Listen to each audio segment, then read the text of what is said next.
There we go. What's going on? Oh, let me straighten that a little bit. Oh, let me straighten this. You know what? Everything's a little crooked, and I think that's okay. Something like that. I've been trying to like tidy up in here, and how is it going? Well, it's going as well as the attention I'm giving to it. It's going okay. How is everybody doing here out in the future? I'll wait till some folks come on before we get into it. Yeah.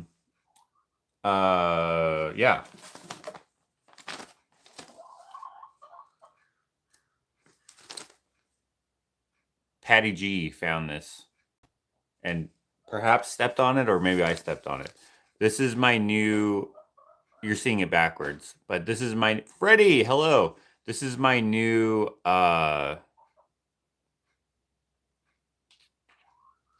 monogram, not monogram. I called it that before. I forget what it's called when you have a signature that you can just put on stuff electronically or whatever. It's like, it's just my, it's like my logo, but not really. Maybe it's my logo. Yeah, it's my logo. Maybe that's what you'd call it. My Joshua Alexander logo. It's just my signature, but the O is my thumbprint. And I can't tell you. Here's another one. See how that thumbprint didn't really go well? And I also didn't like how my names got spelled out. It didn't have the same impact that this had. You see how this is like darker and stuff? I mean, it's basically the same, but it's different enough that I didn't like it. So anyway, I think this is the one that we actually ended up going with. Thank you. Big shout out to Heather, if you will, for the help with the photoshopping of that, because I used it in the book here. Let me see if I can pull that up. I used it in here, and it turned out sweet. We're gonna go through the book here in a second, because I've had a lot of interest in it by folks who have seen it in other videos and such that I did, other lives, or one live, I guess, and then on Patreon and stuff. And so I think I'm going to make that available very shortly, but I'm going to do a pre-order because they are expensive to make. And they also are time consuming because they're also handmade. They're expensive to print. Anyway, but we'll get into that once we have a few folks on. Hello, Guitar Missy. Hello, Cindy, Freddie, Sarah, Tammy, Dawn. Oh, Dawn, I haven't seen you in a minute. Cindy, did I already say Cindy? I think I did. Barbara. Sarah L. Okay, Sarah L says, I hope the show went well. The show went okay. It did not go great. And I think, and I don't know for sure, that the weather had a lot to do with it, because for whatever reason, this year we've had a lot of false springs, false summers. I don't know. And so it actually did not go super well. I mean, we made some sales. We sold 3 originals and I don't know how many prints. I don't know how many prints, but I signed quite a few things. So, I mean, it was pretty cool, but our goal was not met, and that's just the way it goes. Sometimes it could be because of loss of interest. Sometimes it could be because of weather. Sometimes it could be because of location. Sometimes it could be all 3 things or something else. And I don't really know what was the reason for it. It wasn't exactly a failure or anything like that. I wouldn't say it was a failure. It was just, unfortunately, just a low attendance sort of deal. And we'll try again next year. We'll do another show, and I'll probably do some other stuff as time goes on. But I did really enjoy making this show, with the help of Sterling Gallery, of course. I had some some sick ideas, which actually I'm glad that we couldn't do, because it would have been a lot of work for not a big payoff. But I'm gonna save those for another another jam, which I actually talk about some of those ideas in this little book here, which again we'll go through in a minute. Yeah. Well, your show is always be in April. I think so because my birthday is always in April for some reason. So at least they have been so far, and I like having the shows around my birthday. I'm thinking maybe I will do a different show at some point. Maybe when I hit like a milestone birthday or something, then maybe I'll be like, okay, now we're gonna do it at this time. We'll do a different show or something. I don't know. Um, you like that one? HBU, Missy. What does that mean? Have big underwear. Interesting thing to share. Who was that? Said that Cindy says have big underwear, Missy. So Missy must have, I don't know. Emily, 27 mil. No, 57 mil. 57 mil. Emily, haven't seen you in a while. Sarah's got a dance, or her daughter has dance competition. Cool. I don't know what that is exactly. What's a dance competition? Probably like what is competitive dance? Competitive dance? It's like who can do the YMCA the best? Who can do the robot most convincing? I don't know what a dance competition is. So you think you can dance? That's a TV show. I've never watched it. That must be competitive dancing. Okay, cool. Hopefully she wins. Or if she doesn't win, hopefully she at least has the time of her life. But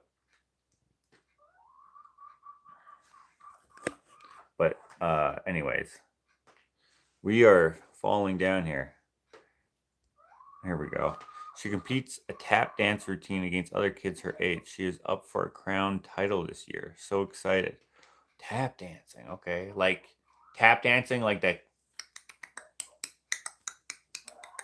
The same kind that you would, yodel to, or like tap dancing like the freaking cool Irish kind where they're like where it sounds like a snare drum and it looks cool as shit. Either way, it doesn't matter. That's cool. I can't tap dance at all, I don't think. I've never tried it, but I fear if I did try it, I would look like well, I don't know what I would look like. Probably not good. Can you imagine someone who like I don't even know how you even do it. Like I've seen them do like both of those styles, and I'm sure there's more styles, I don't know. But you can sing though. Freddie said, "Oh, I can sing mad good, of course." Actually, I bet you I can tap dance as good as I can sing. I take that back. I'm probably super good. She's lucky I'm not her same age in the same competition. I don't know how old she is, but let me tell you. I'm probably nice with it, as the kids say, or used to say. I'm not sure what the current slang is. But anyway, good luck to her. I think you could tap dance. I like I started to say, I've seen it done, and like it just looks like you have to have like strong ankles. And I've never been called a weak ankled man, but I don't think that would be inaccurate to say. I've never broken an ankle or anything, so maybe they're not so weak, but I don't know. I feel like I'd be self-conscious to even try it. Like to even like if someone was like, "All right, today we're doing tap dancing 101. We're going to break down the fundamentals." I would feel embarrassed if they were like, "Okay, who wants to try it?" You put up your hand. I would not put up my hand. I would have my hands chopped off before putting my hand up. But if they, oftentimes a teacher or instructor, professor, whoever will call on people who they think need to come out of a bubble. Let me tell you, this bubble would be impenetrable. I would feel like, dude, I don't know what to do. Even one-on-one, I would feel stupid. But hey, maybe I'm sick. Who knows?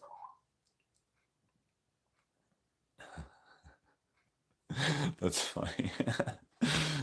Josh sings good, but Dakota sings better. Says guitar. That's funny.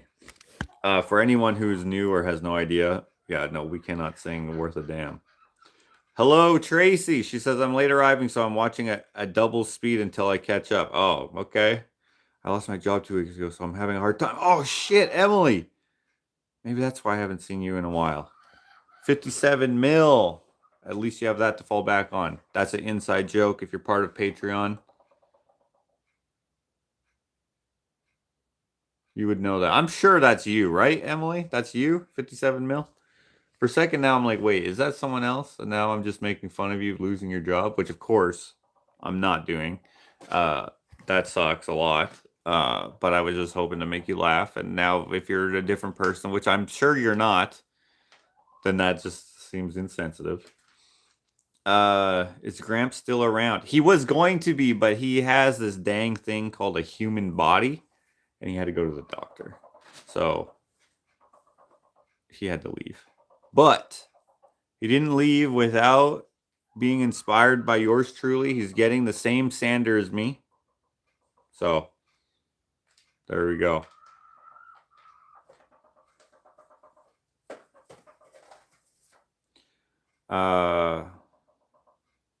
Okay, let's see here. Think Gene Kelly, Sammy Davis Jr., Gregory Hines.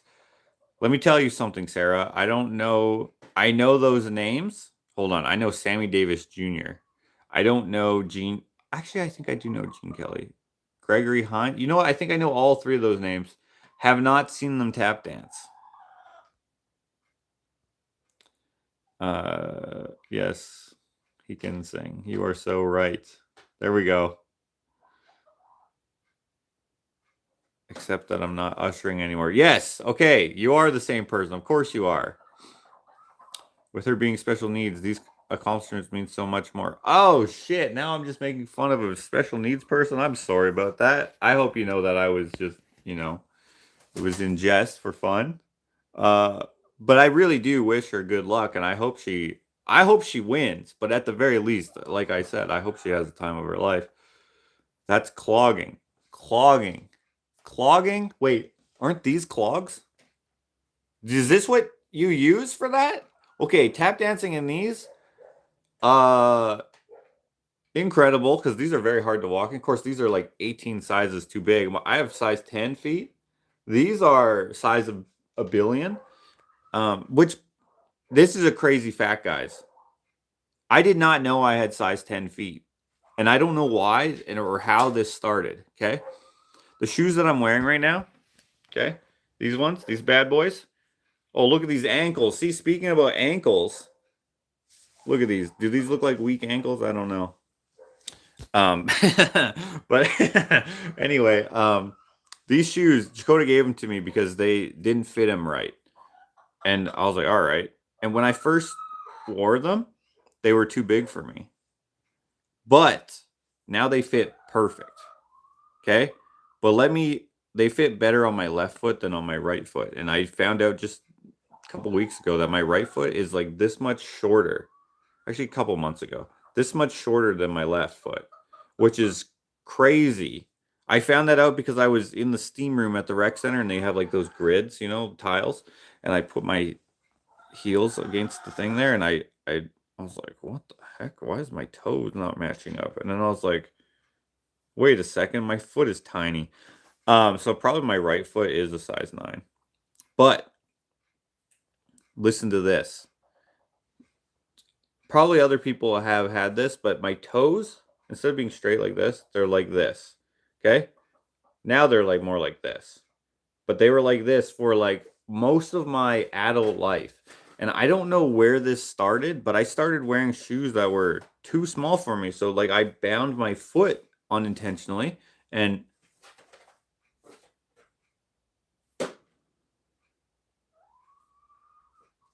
what the heck did I try to eat before?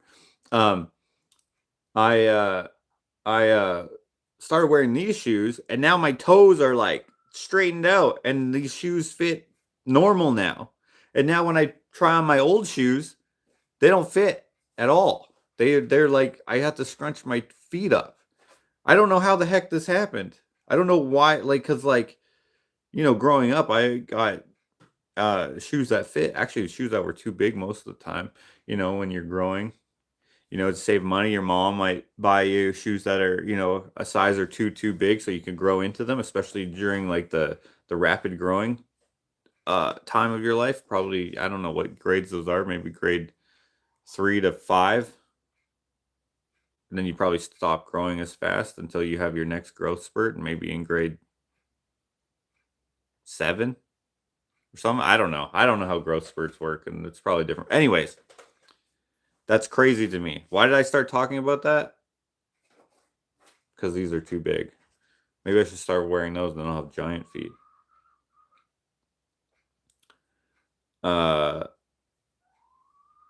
Don't let it stop you from singing. The Creed singing was my favorite. Yeah. I don't remember which song. Probably, "Can you take me higher?"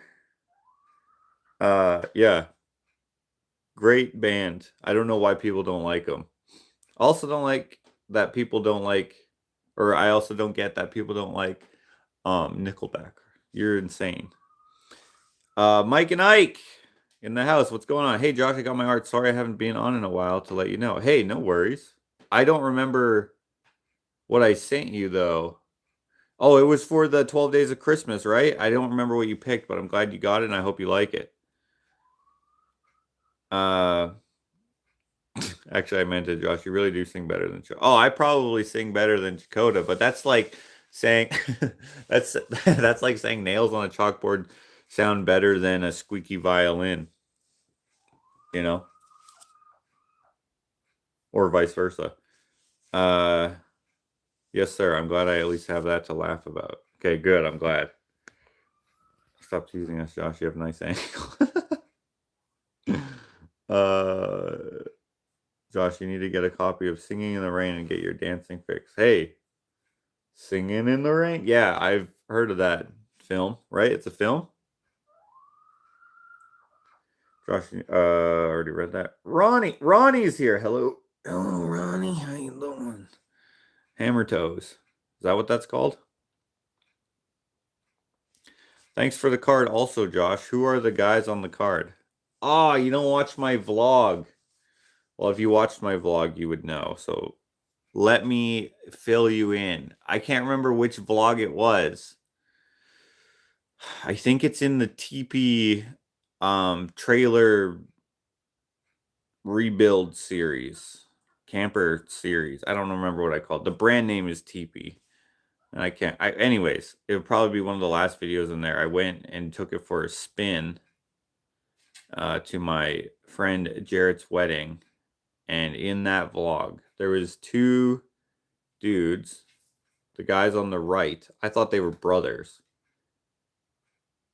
And then the other guy on the left, then he pops up, which I already knew about him. But then when I saw them together, I was like, wait a second, are you guys freaking brothers? And turns out they're not. But anyways, it's just an inside joke. If it's that card, then that's that. Yeah. I accidentally ordered too many of those. For Patreon, when I send out Christmas cards, I do a different card every year. And I usually only order 200 because I only have 200 patrons, but I ordered 400. So now I have a bunch left over. If you want to join my Patreon, please do. I'll send you a Christmas card at Christmas. I don't know if that's a good enough perk for you, but I only send it out to the people who send me their addresses around Christmas. Some people feel bad about doing that for some reason. Don't feel bad because I still order the Christmas cards, and then I have a bunch left over if you don't send me your address.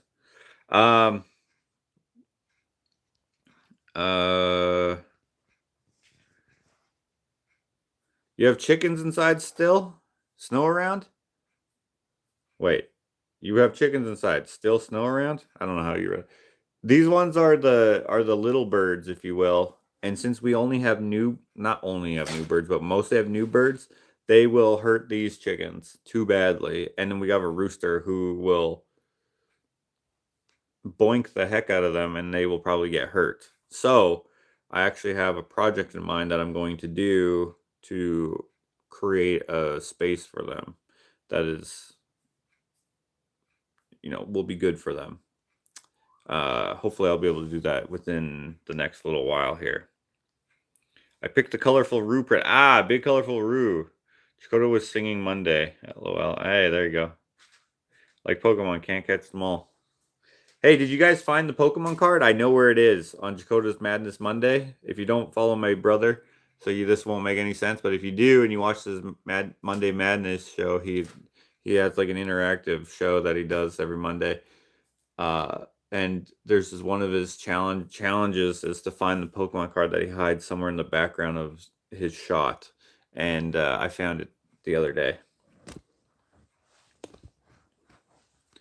Yeah, I have a very messed up feet. My right foot is worse than my left and has been causing me a lot of pain. Oh, that sucks. That sucks a lot, dude. Dudette. Okay, guys. I wanted to, what did I want to do? I wanted to show you this book, okay? I don't know how many emails I got, but I haven't gone back to a single one of them. Don't worry, I will soon. I'm going to send out, that's not what I meant to say. I'm going to take in, how do you say that? I'm going to, okay, here's what we're going to do. If anyone wants this, and maybe you don't know yet until I show you kind of what's going on with it, I need you to email me that you want it, and then I am going to send it out to the print shop to get printed. They are expensive to print, so I need to know how many to print before I just guess. Because what if there's 20 that people want? Let's say I need to print 20, but I guess that maybe there's 30. That's 30 extra or 10 extra that I'm gonna just hang on to. Which eventually will sell, I guess. But yeah, so these. Actually, you know what? I'm going to show you. Hold on. Let me do it this way. Let me pull you up here. Sorry about the close-up of my mug. I'm going to move some stuff here. I have too much stuff on here. How can I show you this better? Okay, let's go into, because I don't feel like messing with this. Let's go to the old workshop, okay? Let's turn on some lights. Okay, let's do it here. By the way, how's everybody doing? Did I ask that already? I forgot to ask, I think. I hope everyone's doing well.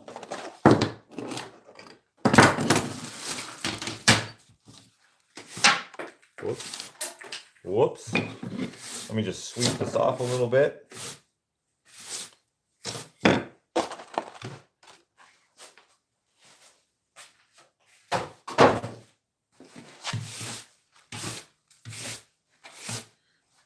Okay.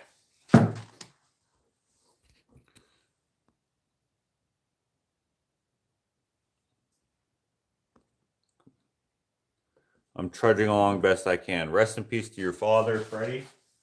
And I hope that the grief is mild. I mean, I don't know how it can be, but Okay. I'm going to switch this around. Okay, hold on. I want to show you. Let's see. Turn this around. Okay. Hold on. Maybe I'll go like this. Okay. If I go like this, can you guys see that? Okay. Let me know in the chat. Hold on. Let's go like this. Maybe if I come further down. I'm not going to read the entire freaking thing to you, but I'm just going to show you kind of what it is so that you can decide if you want it. So these are going to be this edition, if you will, is going to be $75, okay? And just so you can understand what my cost is, the regular price for this quality edition is $75. but since I am going to order a bunch, it gets less. Okay, just so you know.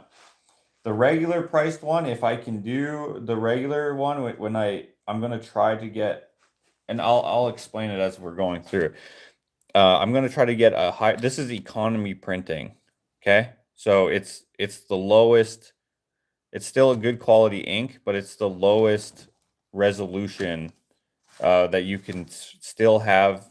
You can still, everything's legible and comes out. I'm actually happy with it. I just, some of the things like this picture, for example, it's not as crisp as my. Oh, where's my rough copy? Where did I put that? It's over here. Okay. So for example, my rough copy, okay? My rough copy is made by hand. There we go. So, for example, I can see probably you can't from there, but I can see the ketchup thing on this hot dog here. It kind of blends in. I can see the price tag. Can I read it? No, I can't. Of this yellow paper here. I can see that there's an orange splotch there. I can see the individual thumbnails here. I can kind of see them there. Like everything's a lot crisper. Of course, this is printed like this is like I taped this on here, right? On my rough draft because I like that scrapbook, handmade junk journal look. It's kind of what I wanted the book to be. That's how I did my first two books. So why not the third book? Okay. And this is more of a booklet, a catalog, if you will. It's not meant to be an actual book, but you can treat it as a book because it's easiest to say it like that. Irene says it's an awesome book and the paper is nice. She bought one of the originals at the show, so of course she got the book for free. So thank you very much, Irene, for coming to the show and for the support. Of course, how do I say that? You've supported for a long time, so I'm not saying like, you know what I'm saying. Okay. I love the movie. Well, you haven't seen this movie because it doesn't exist. Back to the Good Old Days. You probably loved Back to the Future, which is exactly what I borrowed the title from. So I'm going to kind of show you kind of what this is about. I'm not going to read the whole entire thing to you, but I'll probably read some stuff that I think is funny or interesting or whatever, okay? So give me 1 second here. I have to just check this. Give me 1 second. I'm sorry. Okay.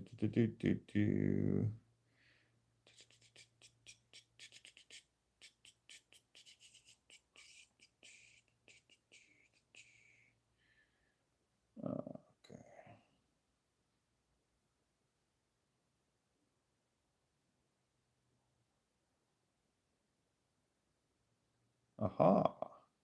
Okay. Okay, we're good. Yep. We're good. Oh, hold on a second.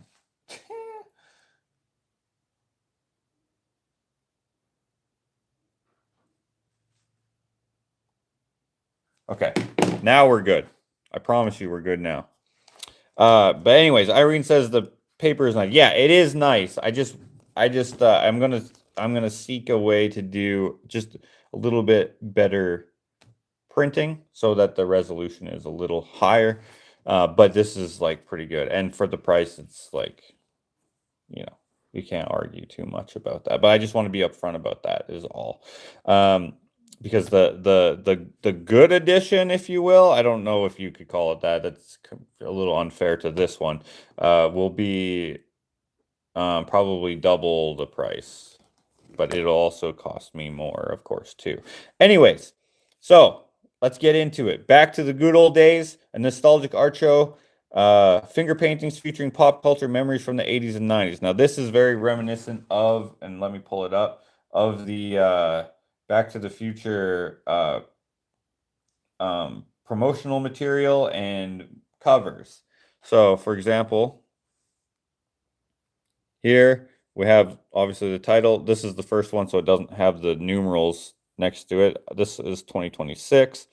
Thank you to Heather for helping me make this thing, font, whatever. I don't know what to call it. Font logo thing. um, the writing here is supposed to be reminiscent of the writing here, and then of course the DeLorean. This is not a DeLorean on the front of here. I don't really understand what the heck this is supposed to be. I don't know if anyone's ever noticed that, but that does not even hardly look like a. Also, like the door is crooked to the rest of the car, or maybe the windshield is crooked to the rest of the car. I think maybe the wheel well is supposed to be. I don't know what this is, but it's definitely not a DeLorean.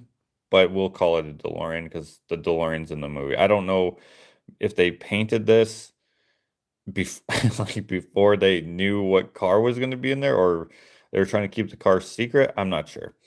Let me find. Here we go. Here's Back to the Future 3. So see the numerals here. I put the numerals here on mine, and then you see the yellow writing. I did my yellow writing in here, and then a lot of like the colors are like purpley blues and oranges. So that's kind of what I did in here. Now this is a painting. I did a painting of this. I hand painted this, and it's part of the Phoebus 11 series. Yeah, the DeLorean actually is in the background of this one. The train track DeLorean version. Anyway, okay, let's go through. This is going to be like our little, like if you want your book signed, I can put it here.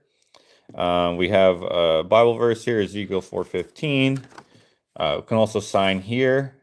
I actually, for another guy who bought an original, I signed in here and I signed here. And I just asked them what they kind of wanted, and I can do that for you as well. Now, each page, when I did the rough draft, okay. What? That doesn't belong there. Okay, when I did the rough draft, like I literally glued on some of the stuff. Like this, I printed off the computer, and then this is a vinyl transfer number. You can see it's kind of rubbing off. So that kind of shows through on here, which is what I wanted. Now it doesn't show up as good as it does on the rough draft, because obviously this is the original. Like I physically handled this, but it's still there. Which, speaking of physically handling, even though every one of these is printed, right? Because it's photocopied, if you will, it's scanned. Like this is scanned to make this.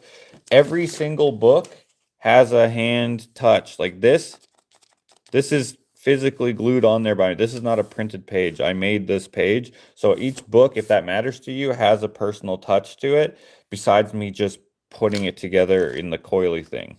Okay? Is that book on a router table? Yeah, it is. Yeah. It is. You can see I painted the crap out of this, so it's probably not flat anymore. That was kind of expensive. I shouldn't have done that. Random comment, have you still not seen A Christmas Story with Ralphie? Never met anyone who hasn't or didn't love it. I have seen it, and I actually painted a little Christmas ornament once upon a time, which I think I have in a video. Love that passage. Yeah, Ezekiel 4:15. Yeah, not yeah. Okay, so that's page 1. And then this bleed through is because I scanned it. You can see the bleed through here. In real life, this is not real bleed through, but I wanted it to look like it is. So I actually scanned each page front and back so that I would get that. Because this, I don't know what pound paper this is, but this is very thin. Okay, it's just what we use at home for our printer paper, because we don't print anything that needs to be super high quality or anything like that. Here, I wanted to hand print my, I don't know what you'd call this, the opening credits, right? Obviously, I'm doing a spoof parody type thing on film, and specifically Back to the Future with the title. But really, it's just supposed to be reminiscent of the 80s and 90s. Back to the Future came out in 85, 89, and 1990. And so it spans both decades. And so I wanted to, or at least touches both decades. And this show, I wanted to create pictures that are from the 80s and 90s because I think it's the greatest era. And anyways, this is kind of what this explains. So I was not alive for any of the 80s and only some of the 90s, but because I had older brothers and a sister, much of my influence in my formative years came from the pop culture of that era. Blah blah blah. Right? And you can read the rest, maybe if you pause this, but also if you get it, you can read it all. Maybe I'll read the front page here. How about that? How do eras even work? Are the 80s and 90s together? I don't know if a historian would say so, but they are to me. My library of films, TV, music, video games, books, and toys was influenced by those 2 decades in the form of hand-me-downs during the first part of my, and then here you can see I didn't feel like starting over, so I put life and I crossed that out, and then I put young life, and then I wrote the rest. And then when I came back at the end, I was like, I don't really like that. So I crossed that out and I put younger life. The movies I watched belonged to my older brothers. TV was dictated by whomever held the remote, which was rarely me. Music in the vehicle was controlled by the driver, which was sometimes me. Don't tell the cops. Although I may have been too busy trying not to die to touch the radio. Big thanks to my brother Ken for letting me drive his truck, mostly on his lap, and also for the music taste. Nirvana is the best. And then here, I put the number where it was going to get cut off. That was an accident. These were transfer numbers. I thought they were stickers, which was what I wanted. So they were actually a pain in the butt. And if I remember, I'll show you some of these numbers are just written by pen, but I'll show you some of the numbers where I had to, because they were expensive, I had to kind of kit bash, if you will, some of the numbers. Did I love the movie Christmas Story? I did not necessarily love it, but I do like it. Okay. I did doodles and stuff because this is meant to be like, part of my, like, reminiscent of my childhood. I mean, like I said, I wasn't alive for any of the 80s and only some of the 90s, but uh my, first years of elementary were in the later 90s, and so I have mostly I guess, yeah, maybe 99, somewhere in there. Anyways, I always used to draw stuff in there. I think if I do another Back to the Good Old Days 2, if you will, I will probably, and I don't know when I'll do it, but I'll probably include the 2000s because that's kind of like I grew up in my, when I knew what the heck I was, uh, or what I thought I knew I liked and whatever as a kid was in the 2000s. So I'll probably include that in the next round, and then I'll paint stuff from the 80s, 90s, and 2000s. Anyways, Dexter's Lab, Hey Arnold, Arthur. I watched those cartoons when I was little. Here in the margin, because I didn't, I I I didn't say what, like, order of my siblings were in here, and I was like, well, I don't feel like rewriting this, so I just put it in the margin. My siblings and me in order: Dakota, me, Will, Ken, Janice, Mike, Dave. And then just some doodles, and then here's a picture that I put in here because in here we talk about Archies and stuff, and I had this picture and plus the painting that I did, and then I have an arrow pointing to the Archies that I have on my shelf there. Again, very junk journal-y looking, and you can see the tape that, I don't know how well you'll see it here. In person, you can see it. There you can see it. You can see the tape holding on the picture there, which I like. A couple more. This here, I drew this specifically because Martha, who is a big supporter, and thank you for coming to my show all the way from Texas. That was so awesome to see you again. She came twice. Wait, technically, hold on. Did she come twice this year, or did she come once last year and then this year? I can't remember when she last came. She came in the spring. Oh, yeah. So she came last year and this year.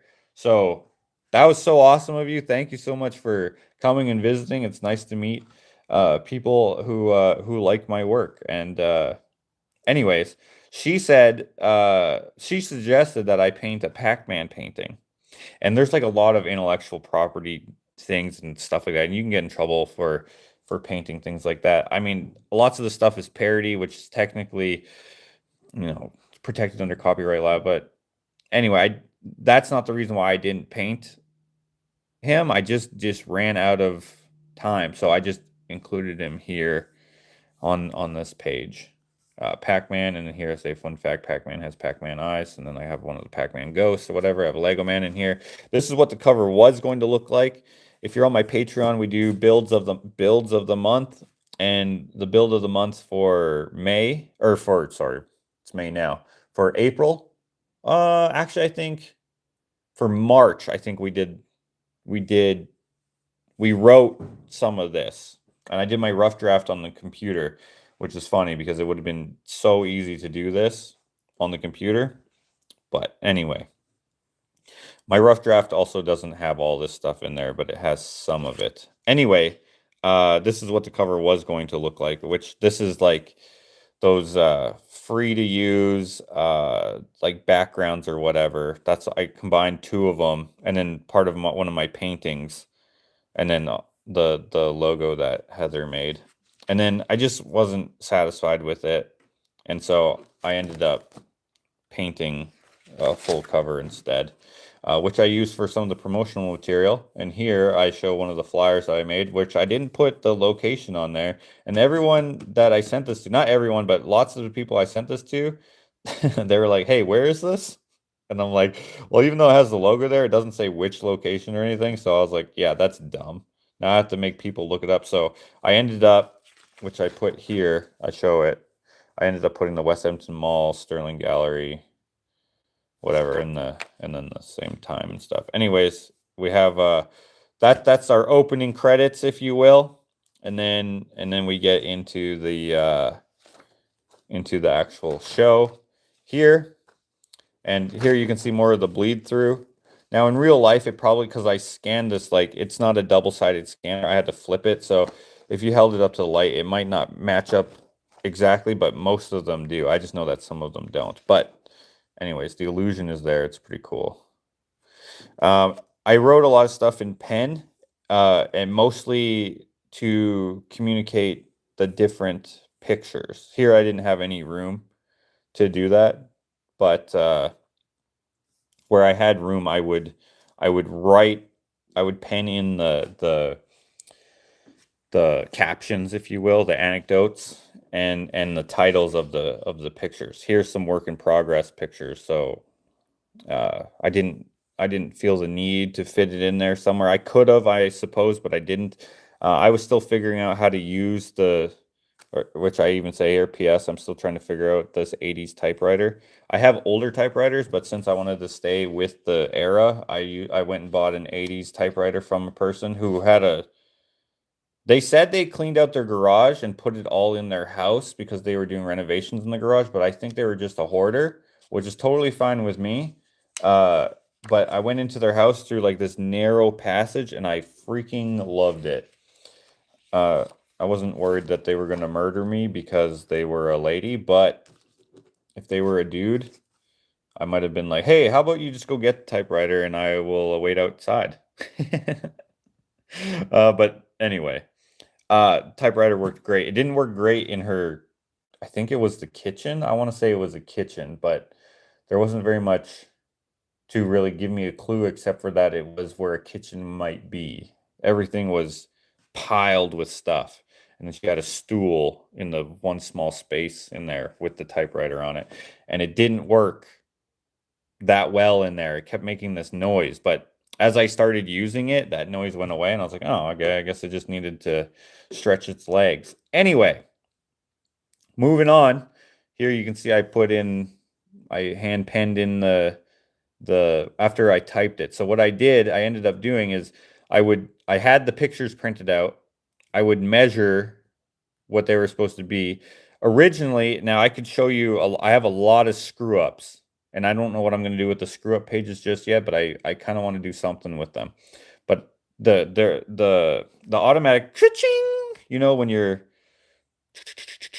ching, and it like moves to back to the beginning, it like created too big of a space. So I actually ended up starting over a couple times, and I had to manually click, and I learned where to do it. But I think in doing that, I don't know, got off track a couple times. And you'll see that, but I kind of like that touch. A lady can't murder you. A lady can, but for whatever reason, maybe it's sexism. You just don't think that they will. But I don't know. I don't know. She didn't, so that was good. I drew in the DeLorean here, and then I wrote the title and then the alternate title. And so the title is Doc 1, but the alternate title is Please excuse the crudity of this model. I didn't have time to build it to scale or paint it, which is funny. And then I did the one from the second movie, one from the third movie, and again, these are taped on there, and you can kind of see the tape in there. Actually, hold on. I don't think. Oh yeah, you can see it, but it's not as clear on these ones. Hold on, how did I do this? Let me look at my rough draft. Oh yeah, this tape just happens to be a lot clearer, so it doesn't show up. Doesn't show up as well. Yeah, it's very clear. Although I can see it a little bit here. And actually, this one wraps around the edge. And I bet you, if it is scanned, because the scan you have to manually place, I bet you somewhere in here, where would it be? Somewhere right here. Of course, there's a white border, because that's just how the printing works. I think there's a little bit of tape right there. A little corner of tape. That's kind of fun. So that shows the alternate titles and such. And then I talk about different ideas and what I had. I wanted to make all the pictures square, but I had painted this already before I had decided to make them square, and I talk about why I wanted them square in here and then why I didn't do that or whatever. I knew I wanted to. Oh, wait, hold on. After spending hours painting what I consider to be one of my better executed finger paintings, this one here, I decided I got to remove it from the stretcher bars and cut it into a square. This was a hard decision to make. While heavily contemplating this decision, I started another new picture that I knew I wanted to be not square. This made deciding to cut the axle and slash piece even more difficult. If I'm already going to have another painting not follow the grid idea, why not just collect another memory, which is this painting, which I put take another memory here. I mistitled it, but that was by accident. I didn't actually realize until I was going through this with my Patreon audience, I think yesterday or the day before. Anyway, I made this little guy here because, so this is Doc, not a very good doodle of Doc, and he's saying, where we're going, we don't need autocorrect, because I had written here, if I'm already going to have another painting not follow the grid idea, why not just collect another memory rectangle? Good question. The problem is I'm difficult to persuade once I have what I think is a good idea. And in here I talk about that issue that I had with making it square or not square and why I wanted grids. Grids is reminiscent of stacked square TVs. I thought a grid of squares. I thought it would look cool, like a stack of square TVs, which in the 80s and 90s, the TVs were more or less square. So that's what I was going for. Anyways, which I wrote in here.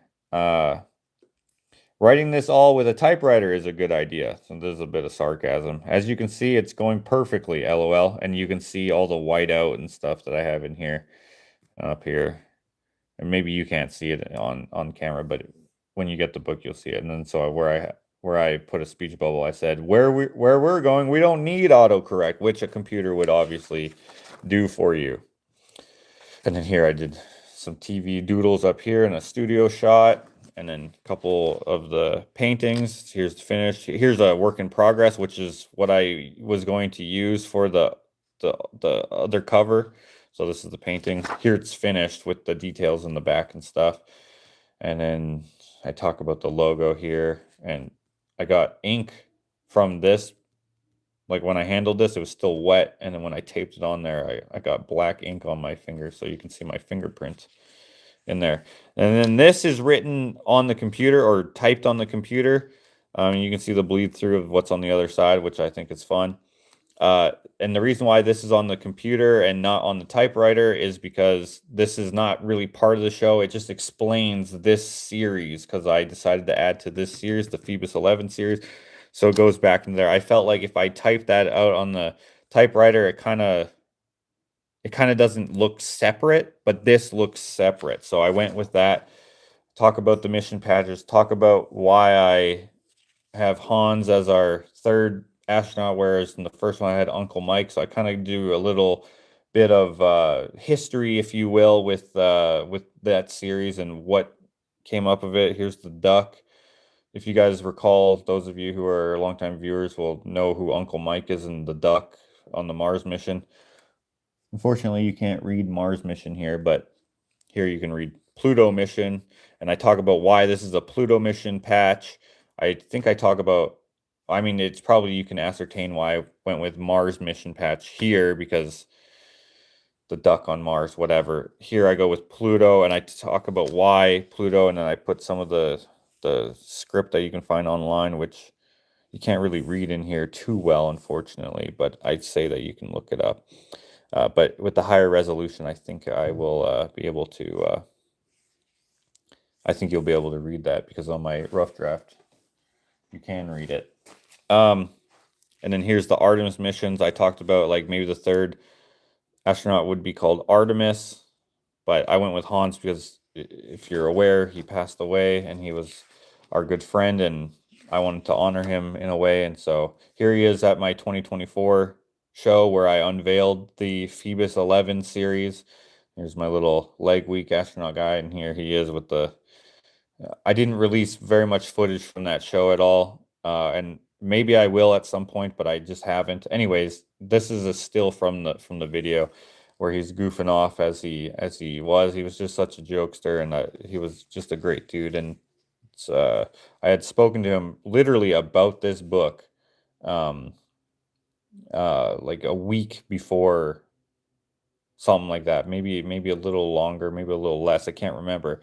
And then he was gone, and that was just such a tragedy. I was looking forward to coming to the show and stuff, and just such a bummer. Anyway, I wanted to honor him in the show in some way, and so that's what we ended up doing. And then I talk about more going into, like, this series here, this series of paintings with this messy, drippy, sketchy looking whatever. I wanted to add to that, so moving away from the square grid paintings. It's pretty cool to be able to just kind of be free with your art, and I kind of explained that in here, I think. Maybe I didn't. I can't remember. Anyways, I wanted to do a Toy Story painting, but I didn't know who to paint. I was thinking about doing that scene where Woody, like, pulls the fly off of Buzz's mask helmet thing. But I ended up not doing that. And since I couldn't decide who, I was like, I'm gonna do the Pizza Planet truck when it's at when it's cruising from the gas station, and I kind of talk about that in here. And then I just did a doodle of Woody yelling at Buzz, and Buzz, like, losing his mind, giving us a 1,000-yard stare of, like, I'm about to murder this guy. A couple more doodles in here. This is actually the first. Wait, is this one? No, the DeLorean was the first doodle, I think. This is the second one, and then I went back again as I was reading through, and I know this was the second one. So we got Slimer in there, which I did with one of those pens. Actually, one of you sent me. Hold on, do I have it here? No, one of you sent me those pens that have, like, the different colors. That's super 90s to me. So, anyways, that's where that came from, and I talk about those different paintings in there and more here. I put Jughead up in here. Call this painting Shake Date. One of you guys, I don't know if you're watching right now, but you suggested that I paint his eyes as heart eyes. And I wish you commented sooner, because I would have done that. I don't know why I didn't think about that. That would have been great.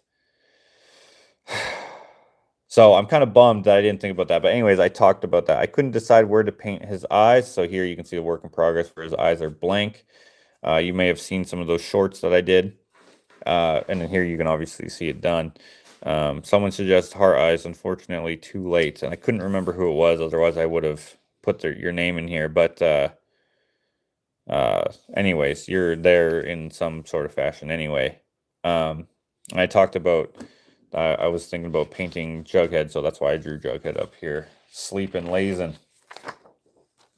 And then we have Austin Powers, and I talk about how my mom did not like did not like crude humor. I think in here somewhere I did. Anyway, I put that. I put a. I picked a scene where it's not super crude, even though I kind of wanted to do the fembots with the gun nipples, if you will. But anyways, I ended up doing just this is where he says, "Oh, contraire, baby, I think you can't resist me," and then he like, whoosh, and he like fans out the cigarettes and he pops them in the different fembots mouths. And then his mojo is like too good for them to resist him, and they explode. Hilarious set of films, and I talk about like not being allowed to watch those movies because they were too crude for our age when I was, when I was I was a little kid.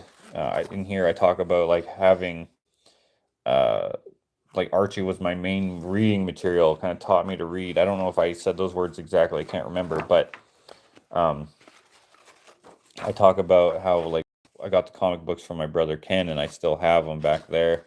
And then like these movies and stuff, I talk about basically every little bit of that. Here, I talk about Ghostbusters, and uh this is the first time. I don't know why I always like to point this out, but this is the first time in the book, and I think the only time where I don't show the scanned finished picture as the main picture. Like this is the scanned picture, but here I just did a studio shot, and I just liked the shot, so I put it in there. But I do show it later, which I will probably bring up again.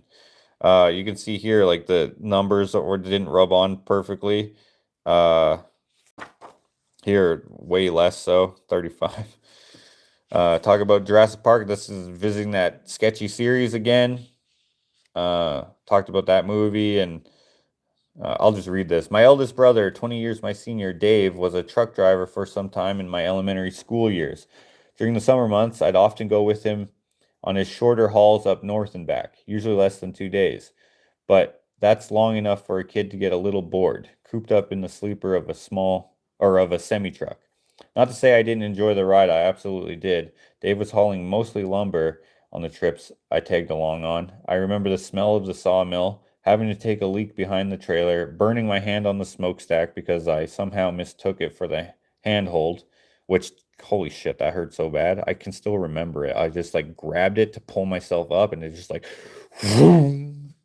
Luckily, I didn't hang on to it for so long. I only got first degree burns, but holy cow, that was super hot. That's not in my rough draft. I just remembered that as I was typing this out.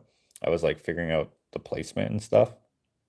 And from my rough draft to this, from my, let's call it rough draft, my computer draft to this, I had to rearrange stuff because the font size and the amount of like space on like that I can fit between the words and stuff or whatever is way different on the computer. I should have picked a very similar font so it would have had the same spacing and stuff, but I for some reason didn't think of that. So I actually had to reformat things a lot. And in doing so, it gave me the opportunity to add more commentary, if you will, more stories and stuff, which I think is a good thing for those of you who care about that sort of thing. But even just for me, just as I just liked kind of going through that. It's kind of like a diary in a sense, not exactly, but that's kind of sort of the vibe. Um, anyway, I wasn't able to make it the same way, and that opened up. That is basically what I'm trying to say. So some of the stuff that wasn't in my rough draft, I put in here just because I needed to take up space differently. Uh, uh, where am I? Most of all, I remember the TV DVD or TV slash DVD set, one of those mini but somehow still bulky combo units. I watched so many movies on that. It is there in the sleeper on that small screen I first saw Jurassic Park. And then I put the year. And that was I had Tracy D. I don't know if she's in the comments at all or if she's here, but I think she was earlier. That was a suggestion from her. She actually proofread my entire rough draft. If you get this book and you notice there's still spelling mistakes, That is not anything to do with her. That's for me retyping it and forgetting things, adding things, omitting things, and then not getting it proofread before I did this. So it has a lot of me in here, but thanks to her, I actually had some more. I had some help. But anyways, the small screen didn't make it any less anxiety-inducing when the T-Rex came on screen. It scared the crap out of me, but has remained one of my favorite scenes in cinematic history. And so I figured, why not add another movie car to the collection to commemorate my fear? And look how, like, look how it's like this started, like, climbing for some reason. I don't know why. And then it just went chunk. So that's kind of odd. But anyways, that happened a lot. I don't know how to use a typewriter. I just watered plants. Did I miss something? I don't know. Ah, Tracy D in the house. All right, see ya, Sarah L. Good luck to your daughter. I hope she has a blast, and I hope she wins. I hope she I can't remember what you said. Tiara? Did you win a tiara or something? Whatever you said, I hope she gets it. Okay. Moving on, talk about The Mask. I talk about getting in trouble for watching this other Jim Carrey movie. And I talk about his stand-up comedy and not understanding stand-up comedy. A lot of this wasn't in my rough draft because I had to add pages to make things fit properly, and that all started like literally. It started here. This and this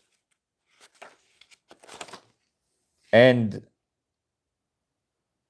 I can't remember. I think all of this writing is on one page on the computer. Maybe I added some stuff actually to take up some space. But yeah, and then I had, instead of having these, or maybe it was on 2 pages.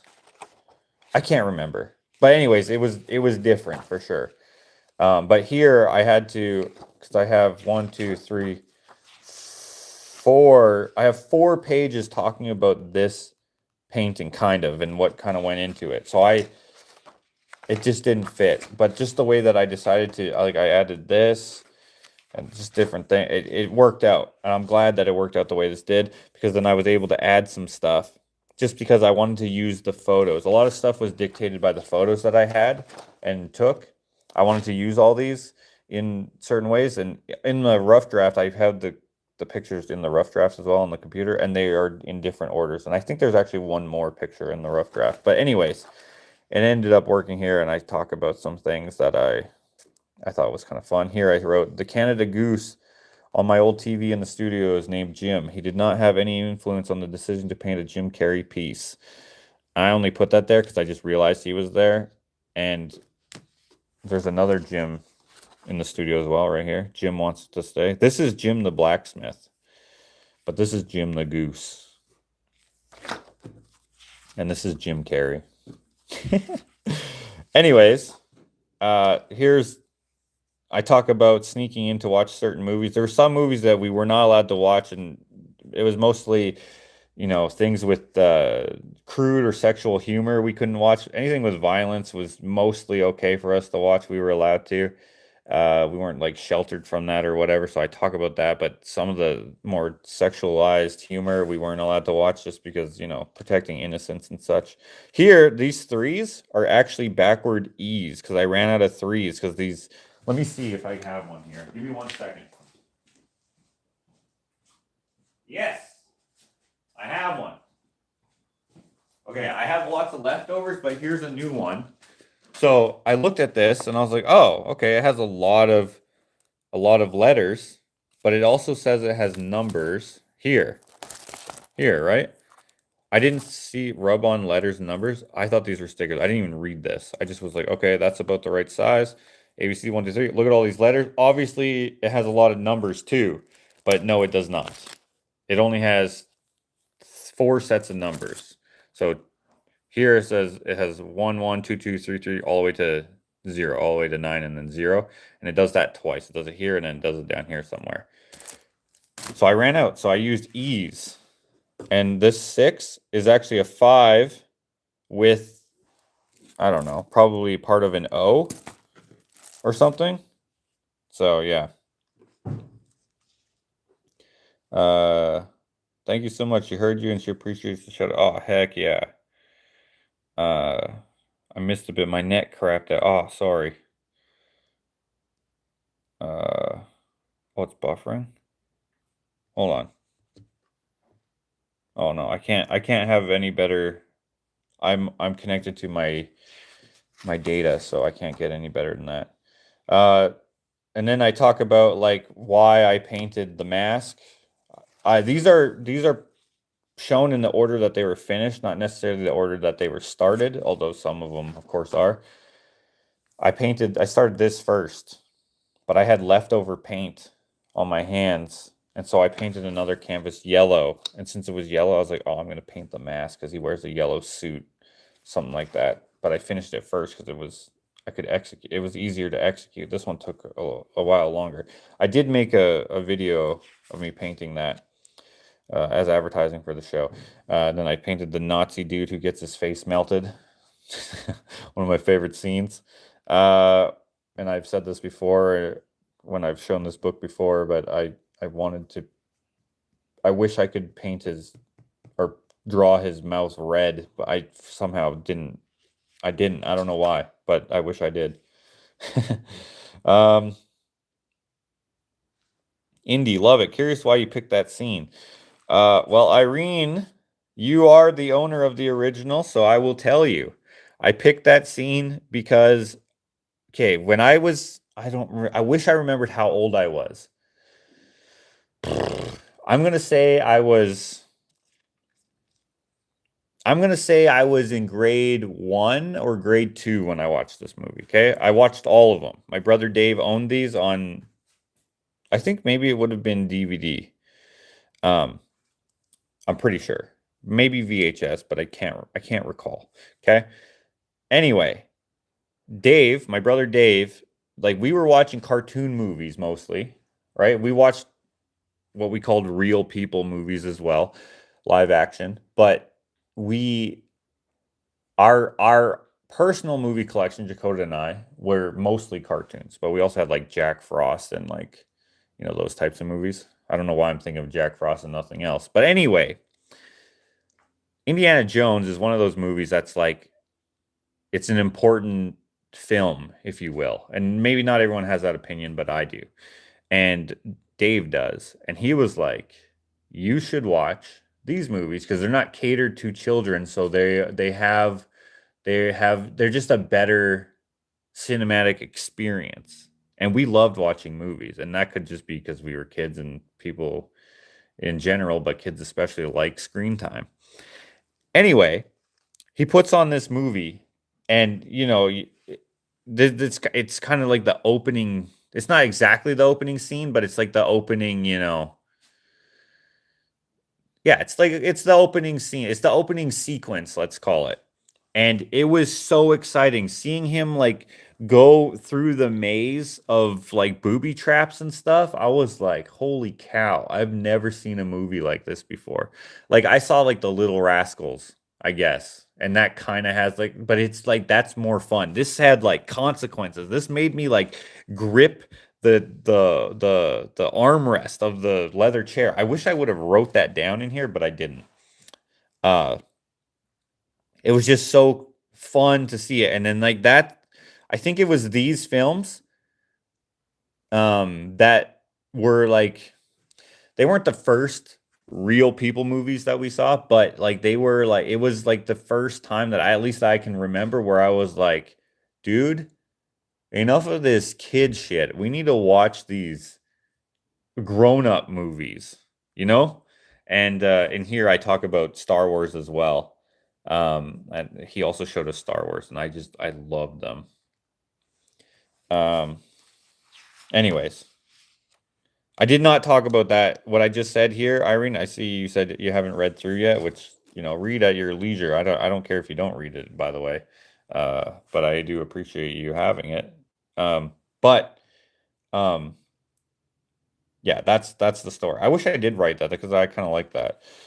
And then the great era. I talk about my brother Mike in here. and in here, and what I wanted to paint. I used a picture of the statue for the reference, as you can see.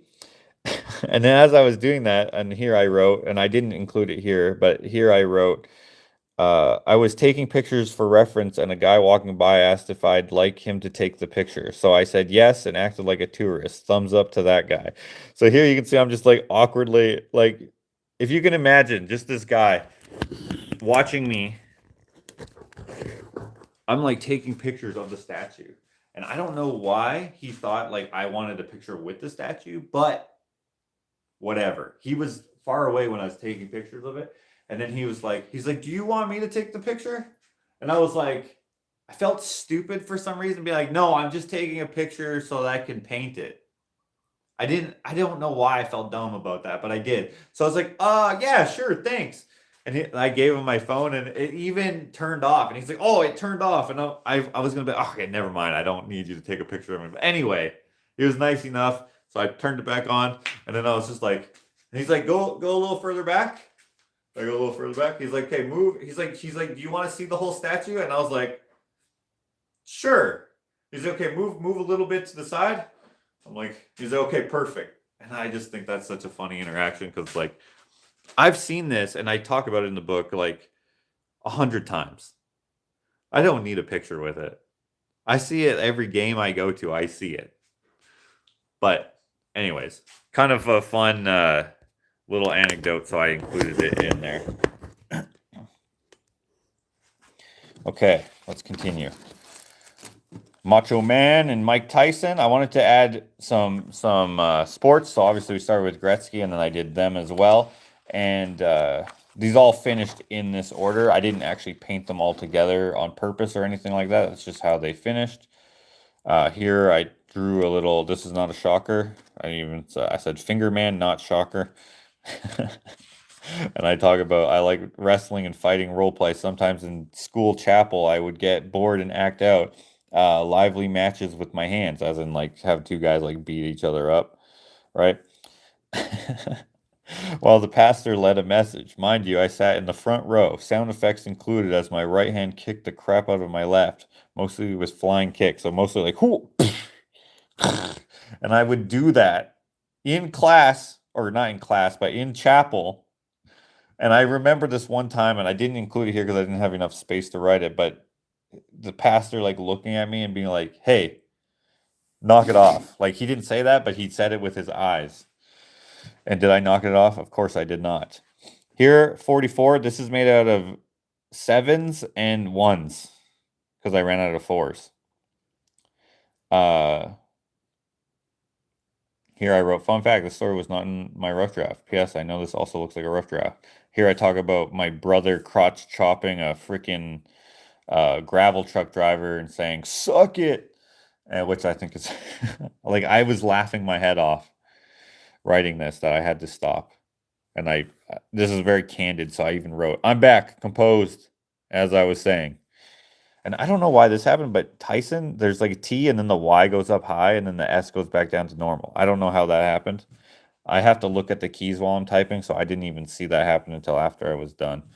But anyway, and here I screwed up. I put the wrong number on there. I can't read it under. I think it says just 44 again. I think I just did 44 twice.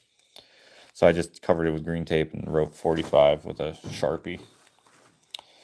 We got Man in Black, done in gold.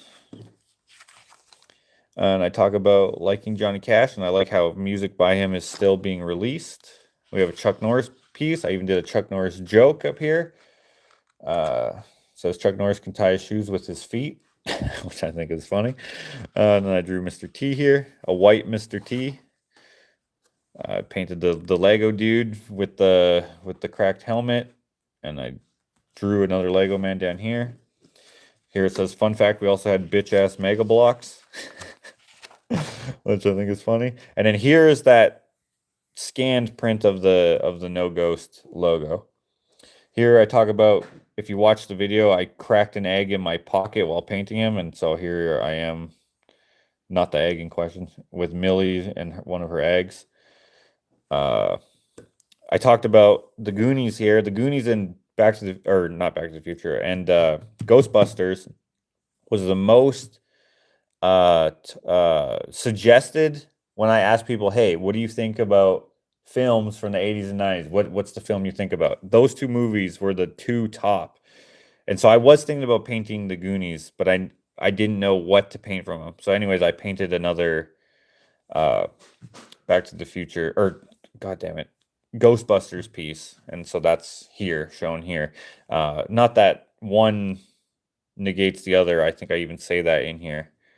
And then here I give a shout out to a movie rental place here in town, which I could have got the Goonies from, but I wanted to watch the films that I was painting and stuff before I painted them, just kind of remind myself about them. And I could not find the Goonies on any streaming service, at least the ones that I had. I couldn't find them actually on any streaming service. And then I don't have that movie in my collection, so I couldn't watch it. But then I remembered that there's a rental place that probably had it. The last place, they actually moved to a new location. So that's pretty cool. Love the Inigo and Ghostbusters paintings. Thank you. Thank you, Martha. Okay, here we painted Jason. Jason is from the type of horror movies that I do not like. So I never watched any of those, and I decided not to watch. I just told you that I wanted to watch all the movies that I painted. I didn't watch this movie, and I talk about it somewhere in here that I didn't. But this is an oil painting, as was the Lego Man, which is why I showed them together here. And I think it's it looks so good in person. Just it's so vibrant and good. I think I'm gonna start oil painting more. Yeah. Anyways, shout out to Freddie. Freddie in the chat. For those of you who don't know Freddie, let's see if she's here still. Yeah, Eternal Darkness is her here still. Eternal Darkness. I don't know why her name is Freddie. That's probably not her real name. Her name is probably something else, and I think I sent her a Christmas card because she's on my Patreon. I actually do know what her name is, but it's not Freddie. It's actually Fredrickson. It's not Fredrickson either. But anyways, because she suggested that I paint. She must like horror movies, I'm assuming. Since she suggested that I paint him, I actually asked her which version should I paint. And then she was like, and maybe I'll read this. I'll read this whole page here, or this whole 2 pages. I don't often paint with oils. I think I've done 4 before this one, the blue Lego Spaceman being the most recent. I was not going to do this one in oil because if you don't know, oil behaves entirely different than acrylic. And here I spelled than, T-A-H-N. That was just my fingers going too fast, I guess. Where am I at? Which I normally use. It doesn't dry quickly at all unless you use some stuff I don't have. Remember, I said I don't know how to paint.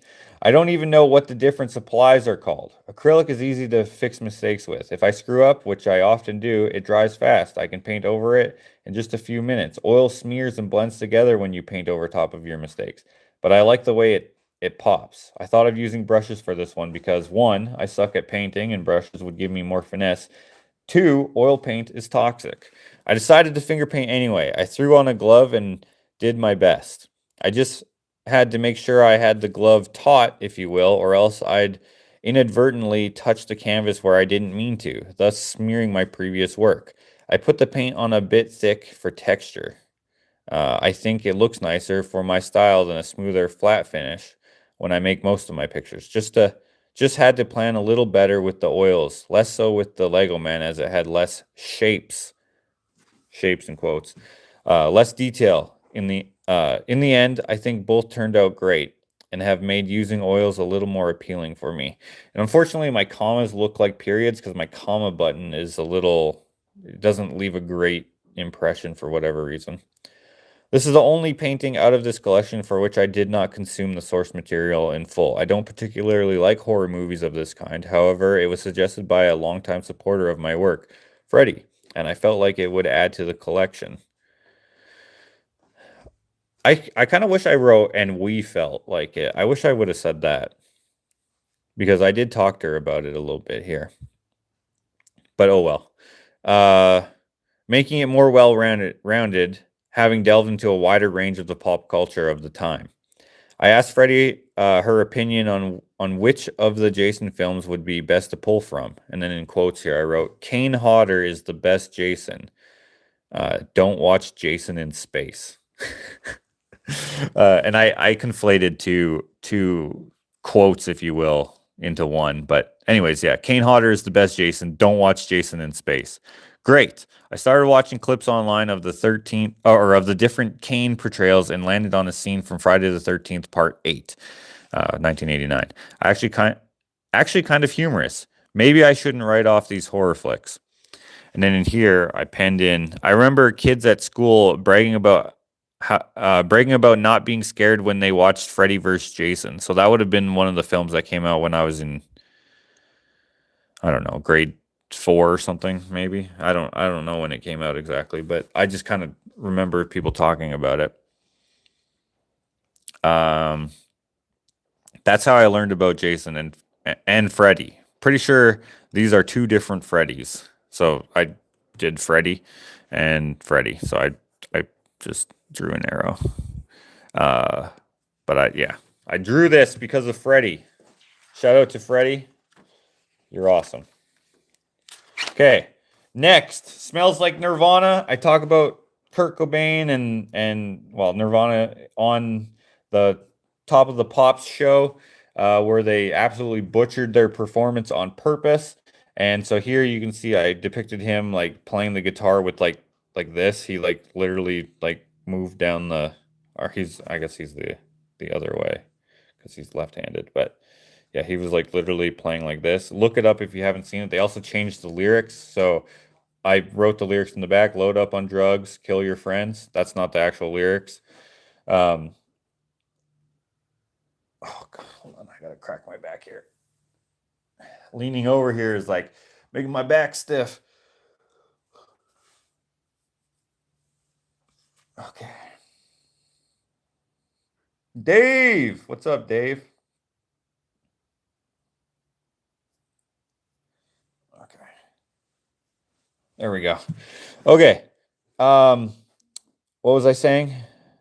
I forget. Anyways, I painted him, and here's a reference photo. I actually painted me, more or less. I just put his face on me, and you can watch the progress of that in on YouTube here.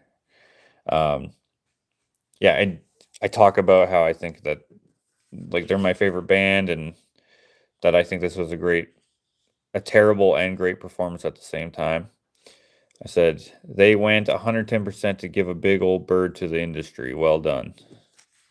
But yeah, in here I just drew their smiley face, and you can still read through it. The source material for this painting is very grainy, blown out, and filmed very chaotically. So I did what I often do, created my own reference picture, and then painted Kurt's head in place of mine. My favorite part of the whole debacle is Kurt's robotic smile. So I probably looked at 100 different photos of Kurt and the band to try to get the look I wanted for reference. And so most of the writing in here is talking about like how I came to paint a picture, and some of them are talking about how I executed them, and so on and so forth. In fact, here is a good example. This is the cover. This is what the cover was going to look like.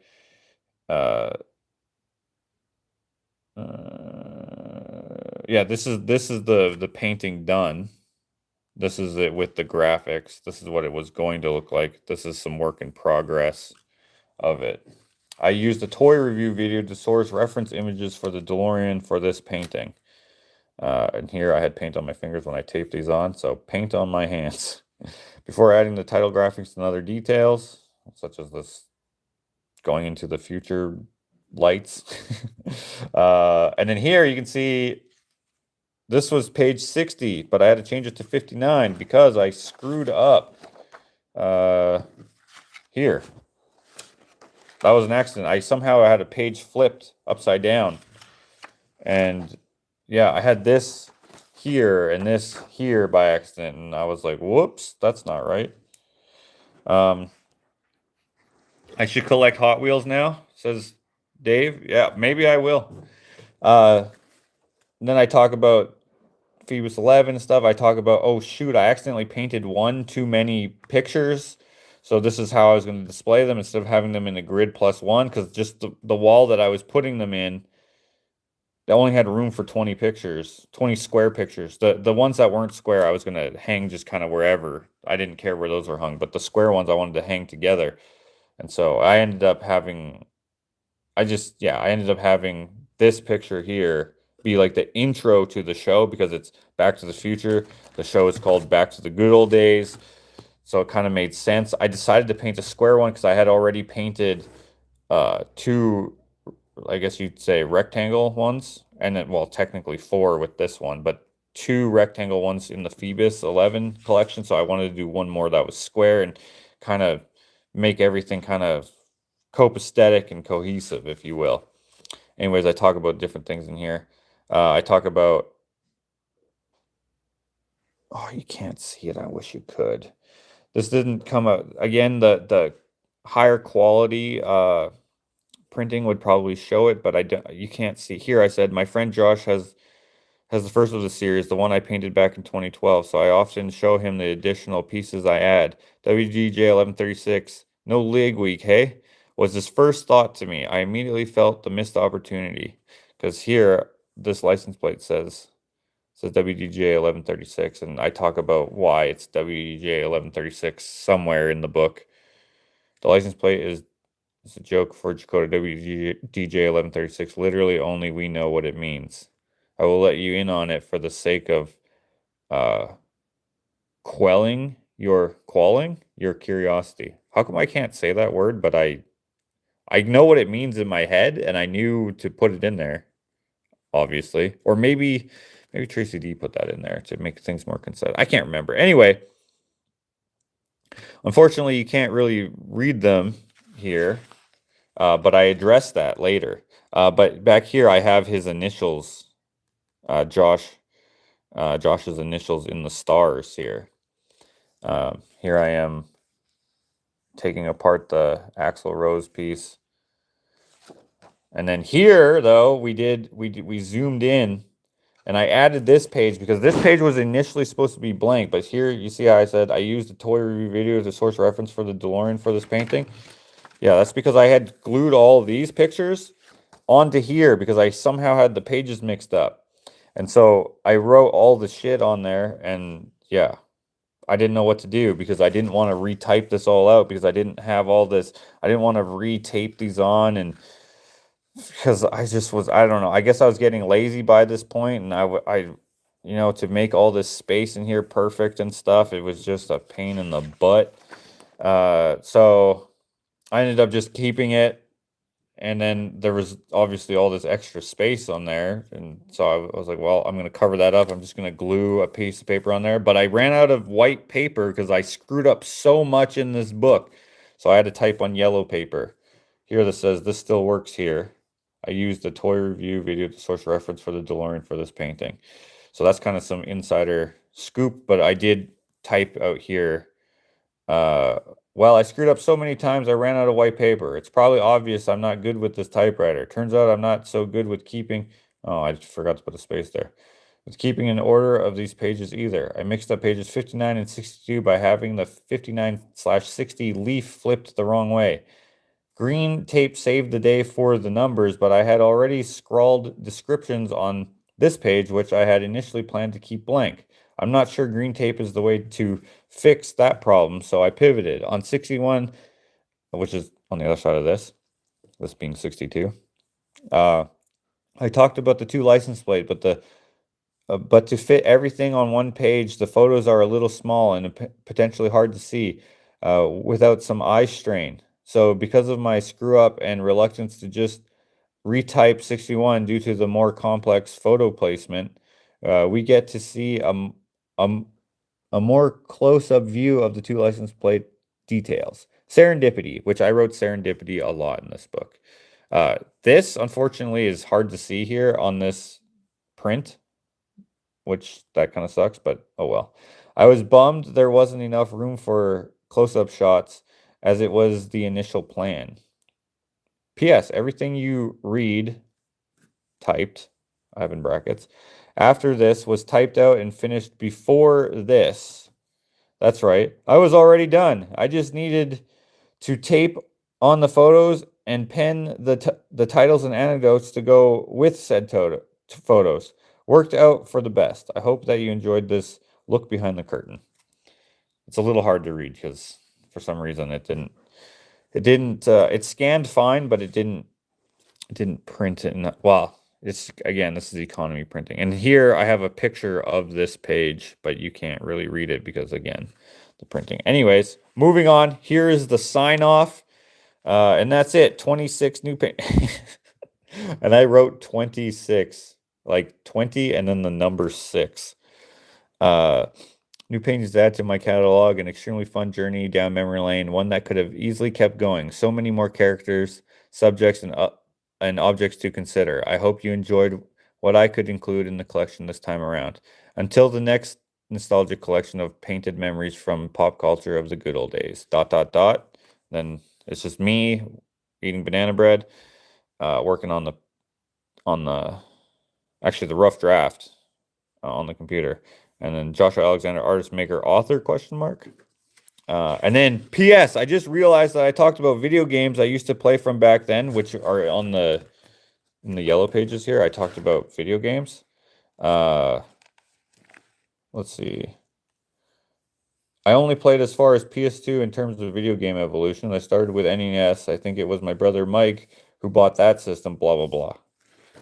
And I didn't paint a single video game thing, but I did movies, sports, and all that stuff. So I was like, I have to do a video game.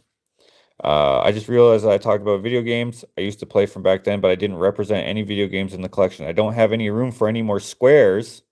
And I talk about running out of room for squares and stuff earlier. Let me think of video game car. Literally thinking of something as I type this. I will be right back. Whoop. And I wrote that on my rough draft. And then I ended up painting Bigfoot. If you played Monster Truck Madness for N64, that's where it came from. And I talk about the different ideas that I had for different cars and stuff. I even talk about doing Mario Kart because I played that quite a bit. And I was like, oh, I could do that because I didn't want to do it on squares. But then I was like, wow, Mario might be better on squares with the 8-bit whatever. So I drew this little picture of Mario and Luigi in a NES controller, which bleeds through to the back. Here in this picture, you can see my monster truck, not really, but in the back there, and I'm packing up all the paintings, including this one in there. This, for those of you who played the game, this is from when you get the boost freaking icon, and it's like you have like a ball of flame that like it makes you go faster.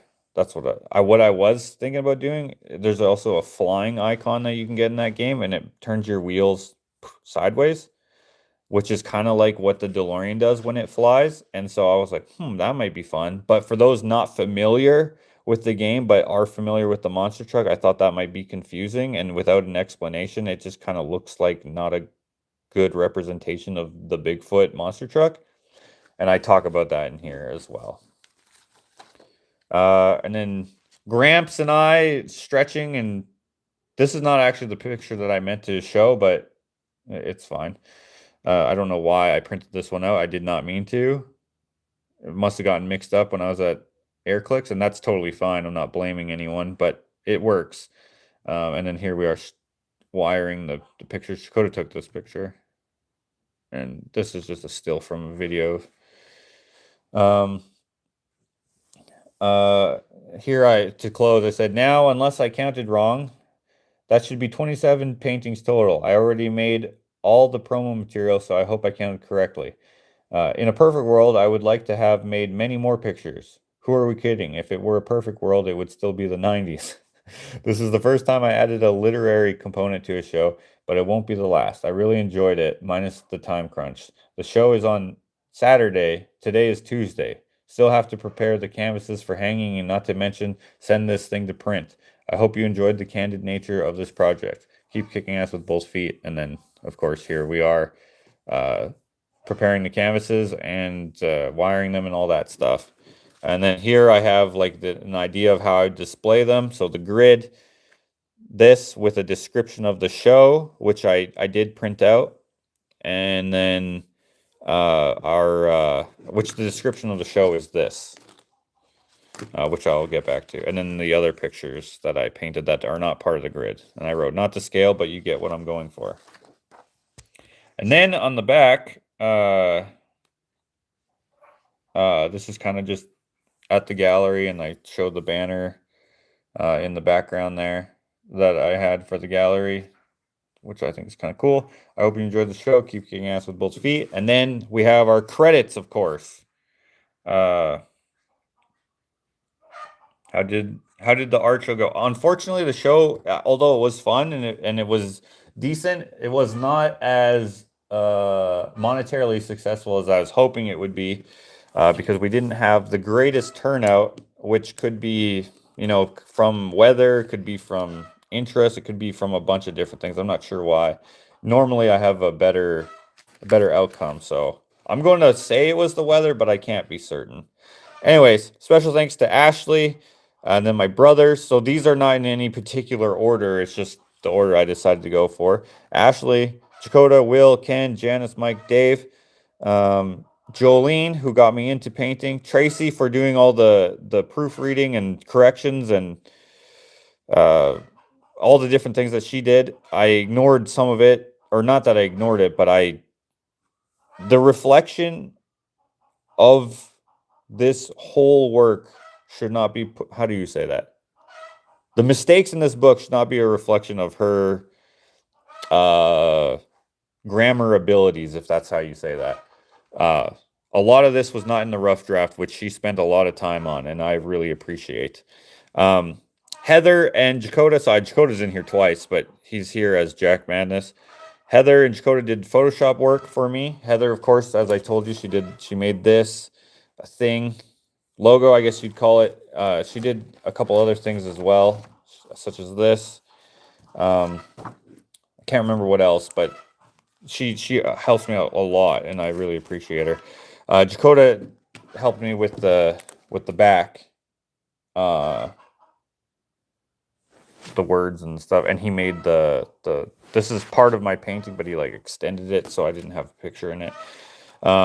Gramps, of course, for helping on the show. Martha, Renee, Patricia, Ron, Lynn, Jane, and Andrea from Patreon.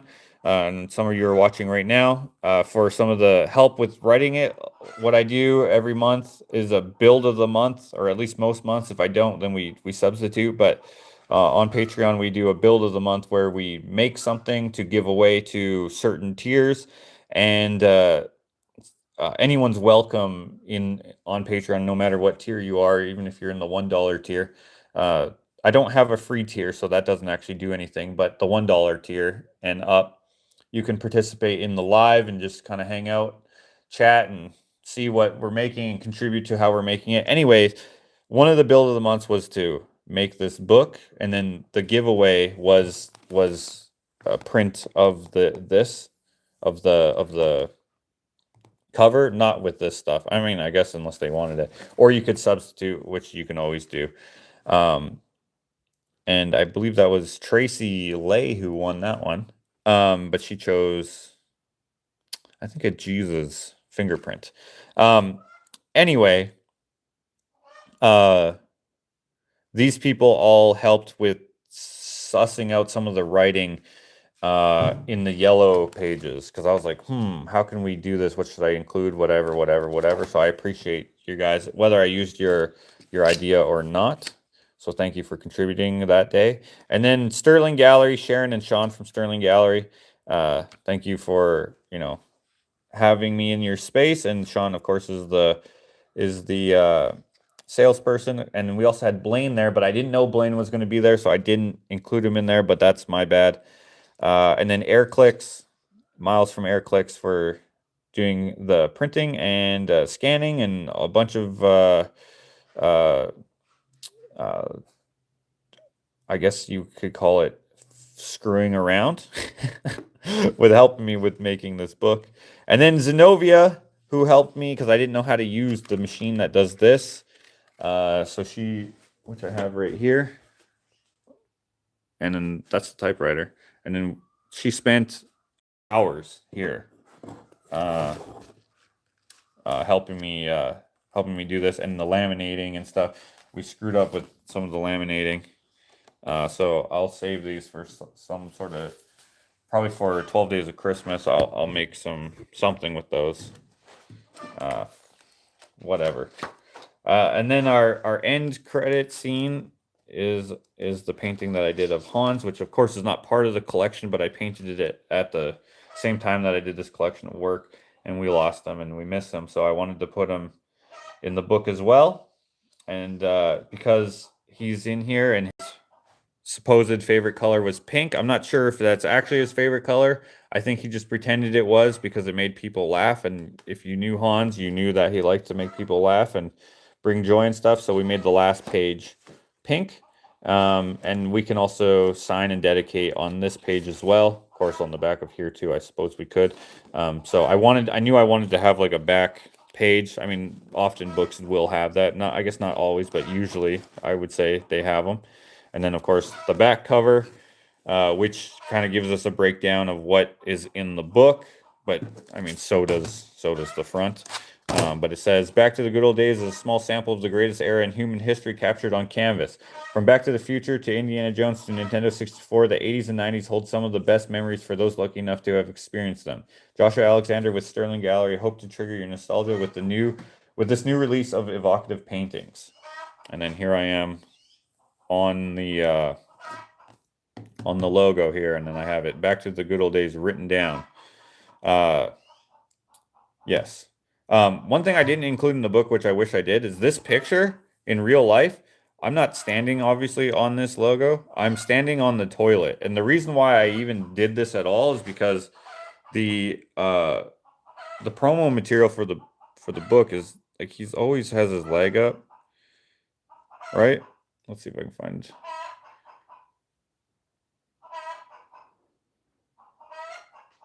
Yes, from the first one, he's got his leg up. He's got his leg up in the car, I guess. Let's see for number 2. Where's number 2? Number 2. Here's number 2. He's got his leg in there.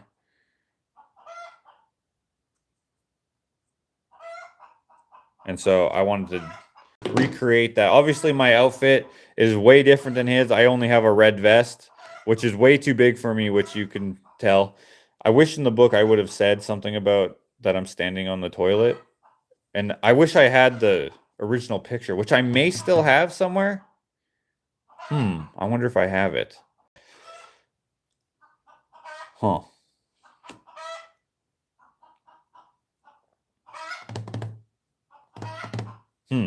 In the second edition of this book, which will be the higher resolution book, I may include that. But anyway, that's what we have now. That book will be, I'm hoping I can make it $138, but I don't know if I will be able to do that. That's Canadian dollars, by the way, so I don't know if that's American. But these ones are 75. I know that took us a long time to get through, but if you would like one of these, please email me, orderfromjosh@gmail.com.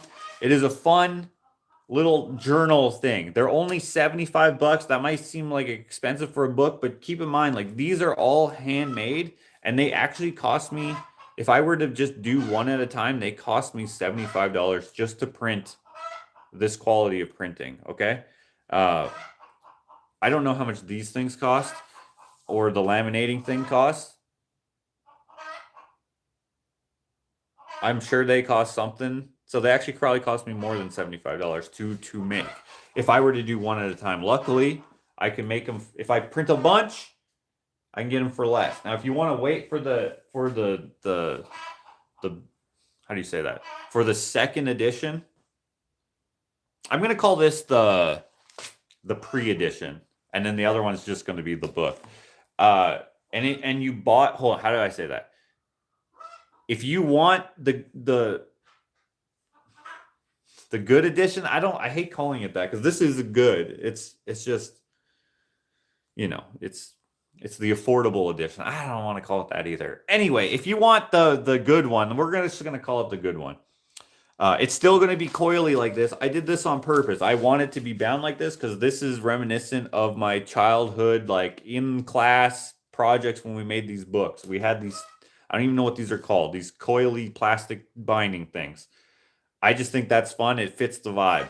That's on purpose. It's always going to be like that.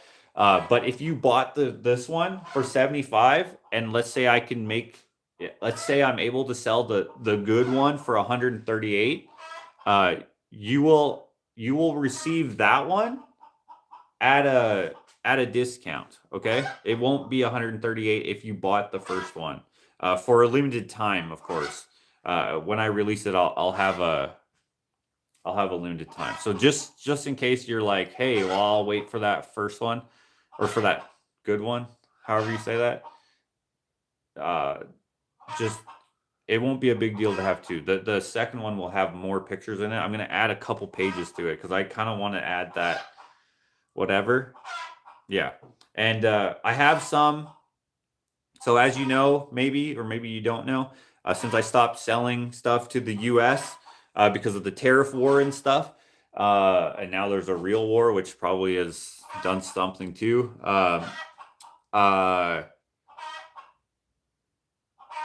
I have been kind of not ignoring those sales, but I've just been letting people know that I'm not doing that. I think it's resolved now, but even if it's not, I now have an American printing and shipping wing, I guess you would call it. Thank you to Siobhan for doing that. So if you go on my website, joshuaalexander.ca or .store. One of those will work, or maybe even .com. You can order this book. Maybe it's not on there just yet. I don't know. The website's not technically done yet, but you can use it now. I do have some of these books that are in the US already, but they're not signed. So they're just going to be blank. Not blank, but like blank from me putting words on them. However, they will still have the personally made front page with the glued on thing. I don't know if that means anything to anyone, but that is what's going on. Okay. Yeah, I just wanted to show everyone that because I did get some. Millie's gonna lay an egg. That's why she's squawking. Hey, why are you barking? Are you barking at the chickens or what? I don't know. Let's turn this around.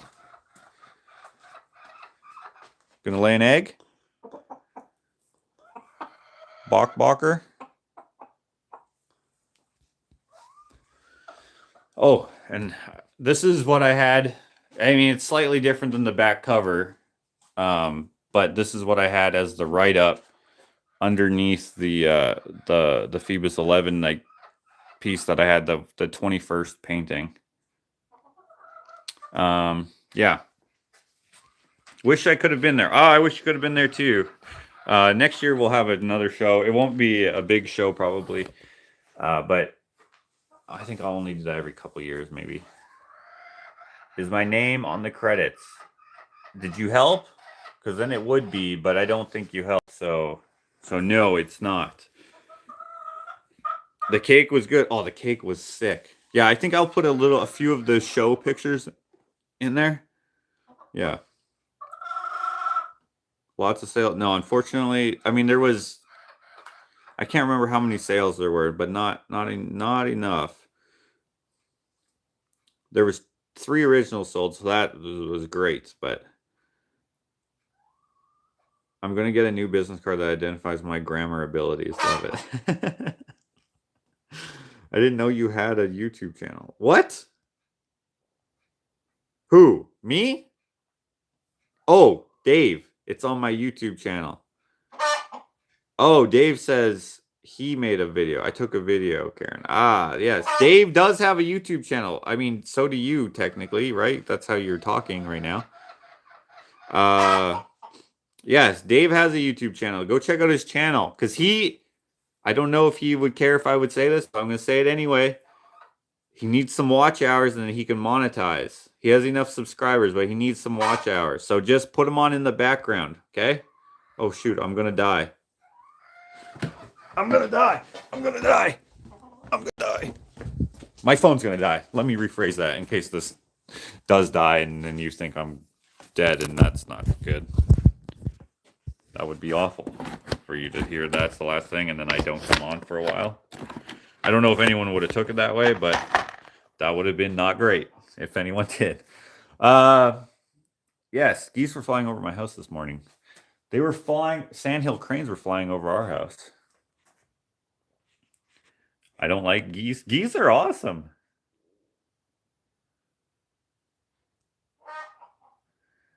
Uh,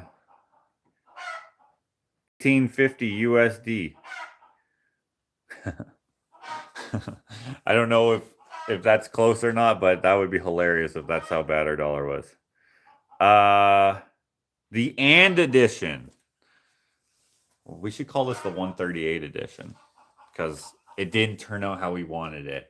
And then we'll have the regular edition, okay? This is the 138 edition. If you'd like the 138 edition, please email me that you would like it. Okay, you don't have to call it the 138 edition, by the way. I made so many bindy, coily books when I was teaching. Heck yeah. I had a sociology class in university that used a coiled book as the text. As the textbook. Siobhan has wings? What?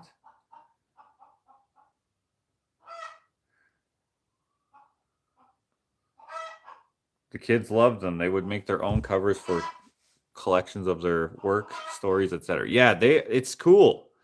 And I bought this or found it or something. I got it, the coily machine thing, because I was like, what could I do with this?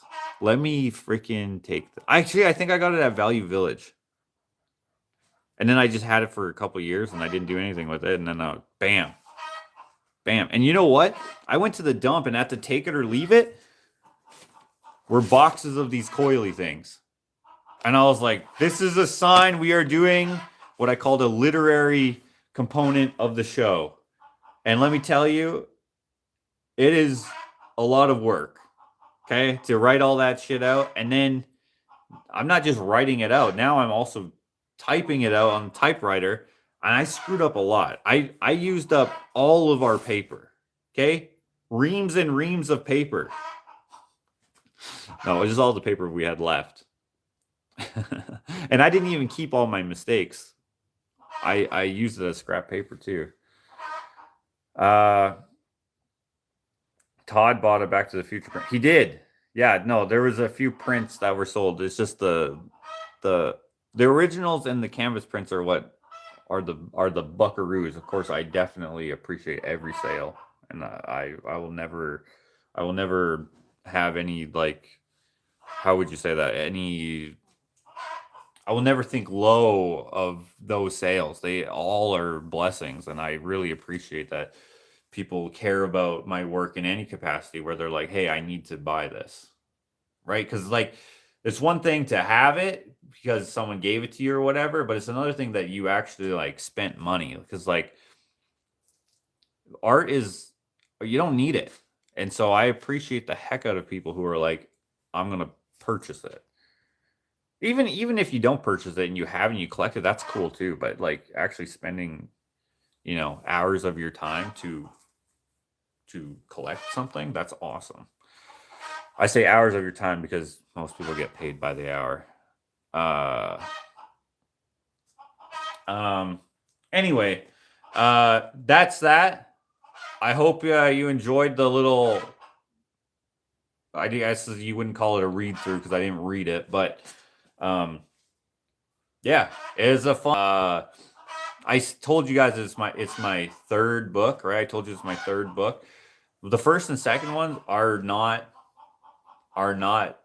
printed at all. They are just bits and pieces have been written on the computer and in my notes app. That's it. I just know that the first one is my first 10 years of painting. Okay? And it's just going to have all my scanned work, and if I have candid photos probably from my Instagram or something like that, then I'll put those on there. I have to go through my archives to do all that. But it's such a daunting task, and when I first started getting this brain thing, not when I first did it, like which by the way, it's been 4 years yesterday. 4 years of this goddamn headache. Every like last year and this year, I was going to say every year, but last year and this year I was like, okay, May 1st curse is over. Headache go away. And it didn't, obviously. Or I don't know if it's obvious, but God, frustrating. Anyway, I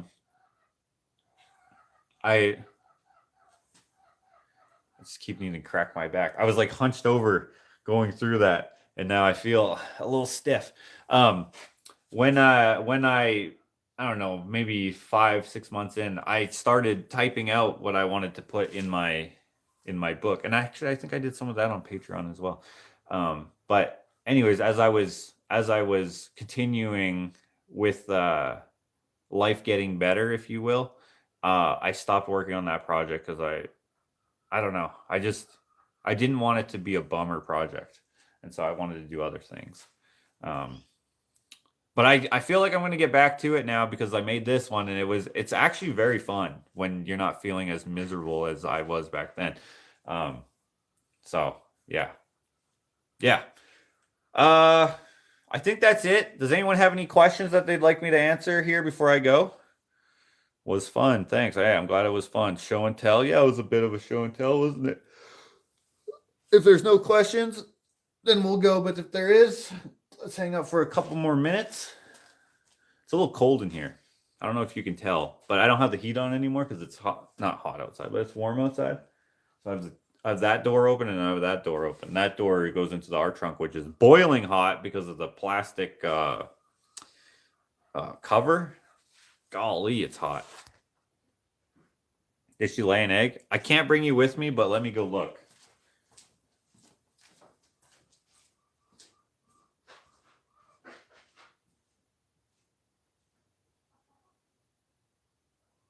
Nope. I'm not seeing an egg. I don't think so. I don't think she did. But she should be soon. Is Jim the goose loose? Well, he's dead, so no. Guitar Misty says, glad I finally caught you live for once. Hey, thanks for being here. Okay, looks like there's no questions. Hold on, let me turn this on the live chat just in case. So I'm gonna go. I'm going to an art show. I'm going to Fabio Napoleoni's art show, which is in 2 hours. So I still have some time, and I'm gonna make a video for the gallery's YouTube channel. I didn't take any footage of this show, and maybe I should have, because then I could put that on their YouTube channel as well. But anyways, I'm gonna be going to there. It's 2 to 7, which is a weird time, but I guess he's probably going to be flying home tonight or something. I don't know. He's from Florida, so I guess we'll see. I don't know. I'm going to be doing that. And then what I was going to do today is, you know, the Tudor shed, like the little, the what is it? The OSB, OBS, SOB shed. I was going to plant clover on the roof. I put grass seed up there, so I'm going to give it a look-see. But I'm going to plant clover up there, and because like the grass, I literally freaking just threw it up there. So I don't know how much actually landed up on the roof, and I don't know if it survived the winter. So I'm hoping if I plant it now in the spring, and hopefully it starts raining soon, and it gets lots of water. I might have to hose it. I don't know. Richard says, where's the art show? He just texted me. The art show's at West Hampton Mall. If you want to hang out, I mean, it's not my art show. It's Fabio Napoleoni's art show. But yeah, you can come. Bring your wallet. Grab a new piece of a Fabio artwork. Anyway, I'm going to put clover up there. And then I bought yesterday, I was at I had to get chicken feed and sand for the chicken coop. Which I almost forgot. Ashley was like, "Hey, don't forget the sand," and I freaking forgot it until I got to the till. Luckily, I didn't. But anyway, since I had to go back for the sand, I saw all these flower seeds, and I was like, "Perfect! I'm gonna put flowers on the roof as well." If you didn't see that video, the roof is made out of straw, and now it's been. Has it been 2 years that we've had it there? I think so. I think it's been 2 years. Has it been 2 years? I don't know. It's been a while anyway.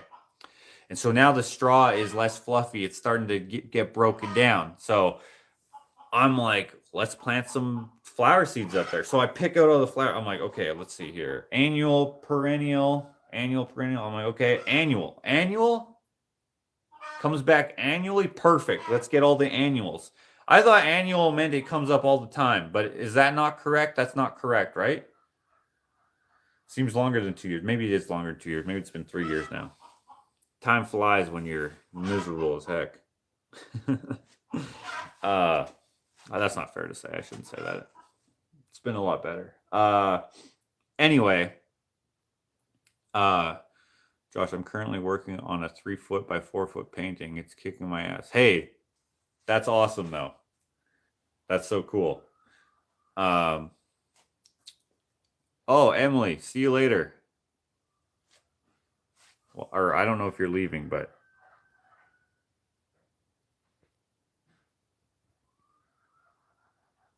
sounds like a fun show, and I need to plan my next trip better. Oh yeah, you came up. I just showed your shoes a little earlier.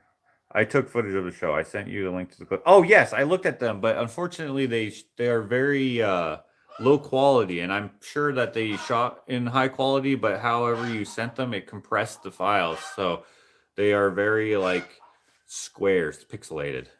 I was going to I was going to tell you that, but I didn't. So maybe I'll have to rip them from you some other way.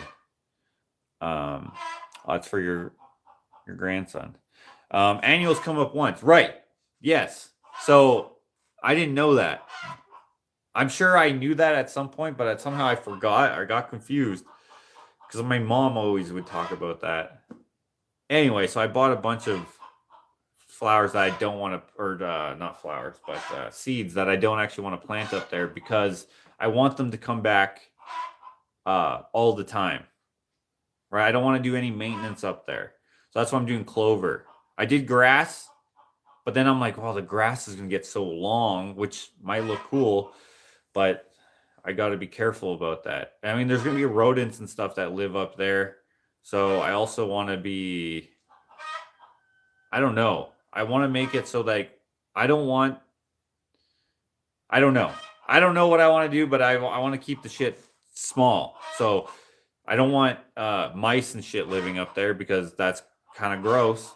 And so if it's shorter foliage, if you will, the hawks and ravens and stuff will be able to see the mice and get them off of there. But I don't know if clover will help with that. I don't know. Annual is for the present year. Perennial flowers come back year after year. But like perennial, what is that? Is that what language is that? Can you take them back in exchange for perennial? Well, I'll just give them to Ashley. She'll put them somewhere. If you're on my Patreon, you saw the project that I made for her, and we're gonna put a flower bed around there. Well, she's not sure exactly just yet, but probably we will. I'm switching from grass to clover in my yard. We have mostly clover, but it's kind of a mix because it's just whatever took over, whatever's encroaching, whatever. We don't really care. Some people are really anal about what their lawn looks like. As long as it's green, it's good enough for us. So yeah. Thyme would be a good ground cover for the roof. Ooh, okay, I'll keep that in mind. I want there to be flowers, and I don't know what thyme looks like. But I honestly don't care if it's only grass or whatever. I want it to look cool. I want it to be like when people come here, they go, "What the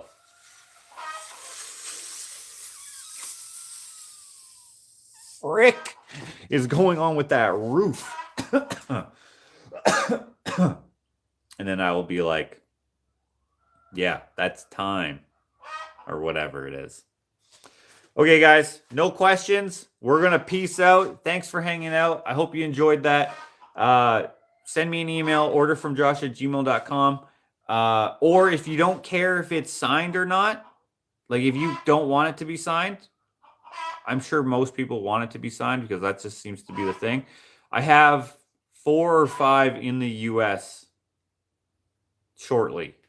I don't think they're there. I don't think they're home yet. They came to my art show, so that's how I was able to give them to them. But yeah, I won't even be able to send any out for a while anyway because I have to get them printed. They take a while to do the whole shebang. Okay, so especially if I have to rescan the thing, which I hope I don't have to, but just in case I do. Anyways, you get it. Hopefully it won't be a huge turnaround time, but just keep in mind that there will be, you know, a decent turnaround time because I will have to do all of them myself this time. And I have to cut all the shit. I have to all the shit. I have to all the shit. I have to organize, and like I have to go through because the printer, like if they mix them up, which they did, they forgot to print a few pages of 2 books. And then they gave me an extra of another. Anyways, I have to go through each one, make sure they're all numbered. It's a process. And then I have to glue each opening page, Ezekiel 4:15 or whatever it is. Like all that stuff has to be done. And now I have to, yeah. That's just it. Okay. So I don't know what to say other than that. I know sometimes people get frustrated and hey, you have a right to be frustrated. You buy something, it doesn't show up for a while.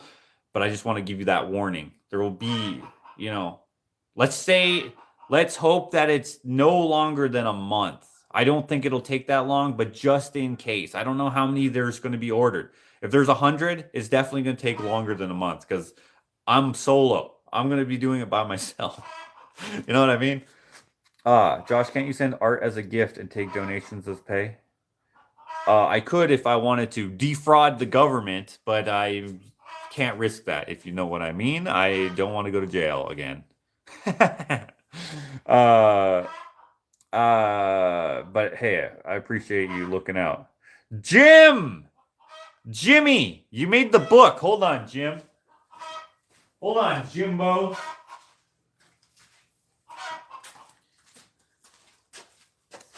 You're going to jump for joy when you see this. Hold on. Where is it? Hold on. Let me pull it up.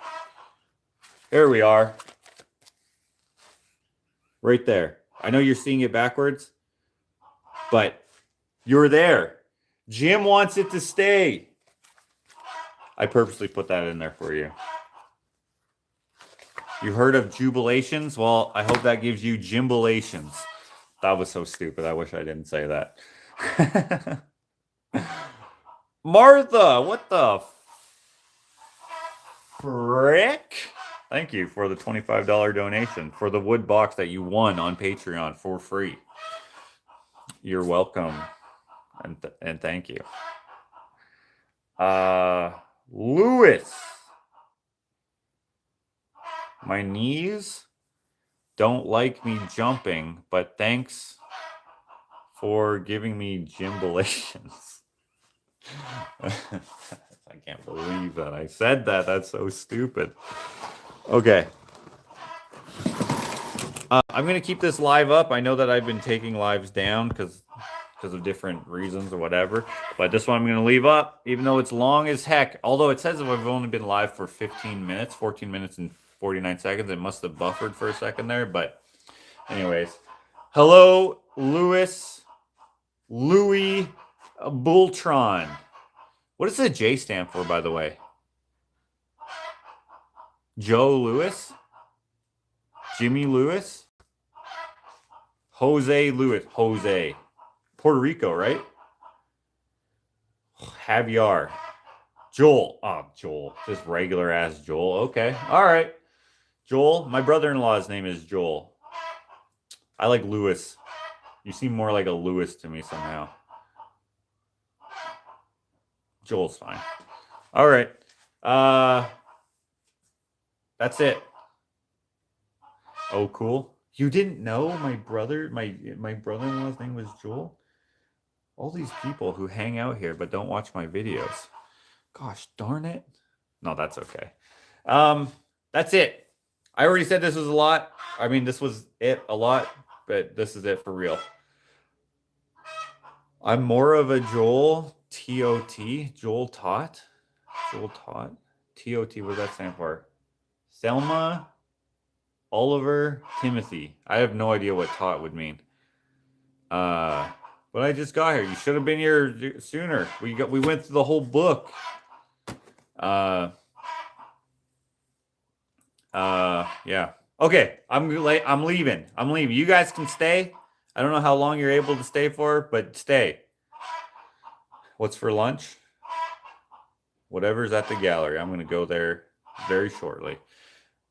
Okay. Stay if you'd like, but I'm peacing out. I'm leaving. I'm pressing okay. I'm pressing okay, and there'll probably be like a second or two where you see me go, but that's it.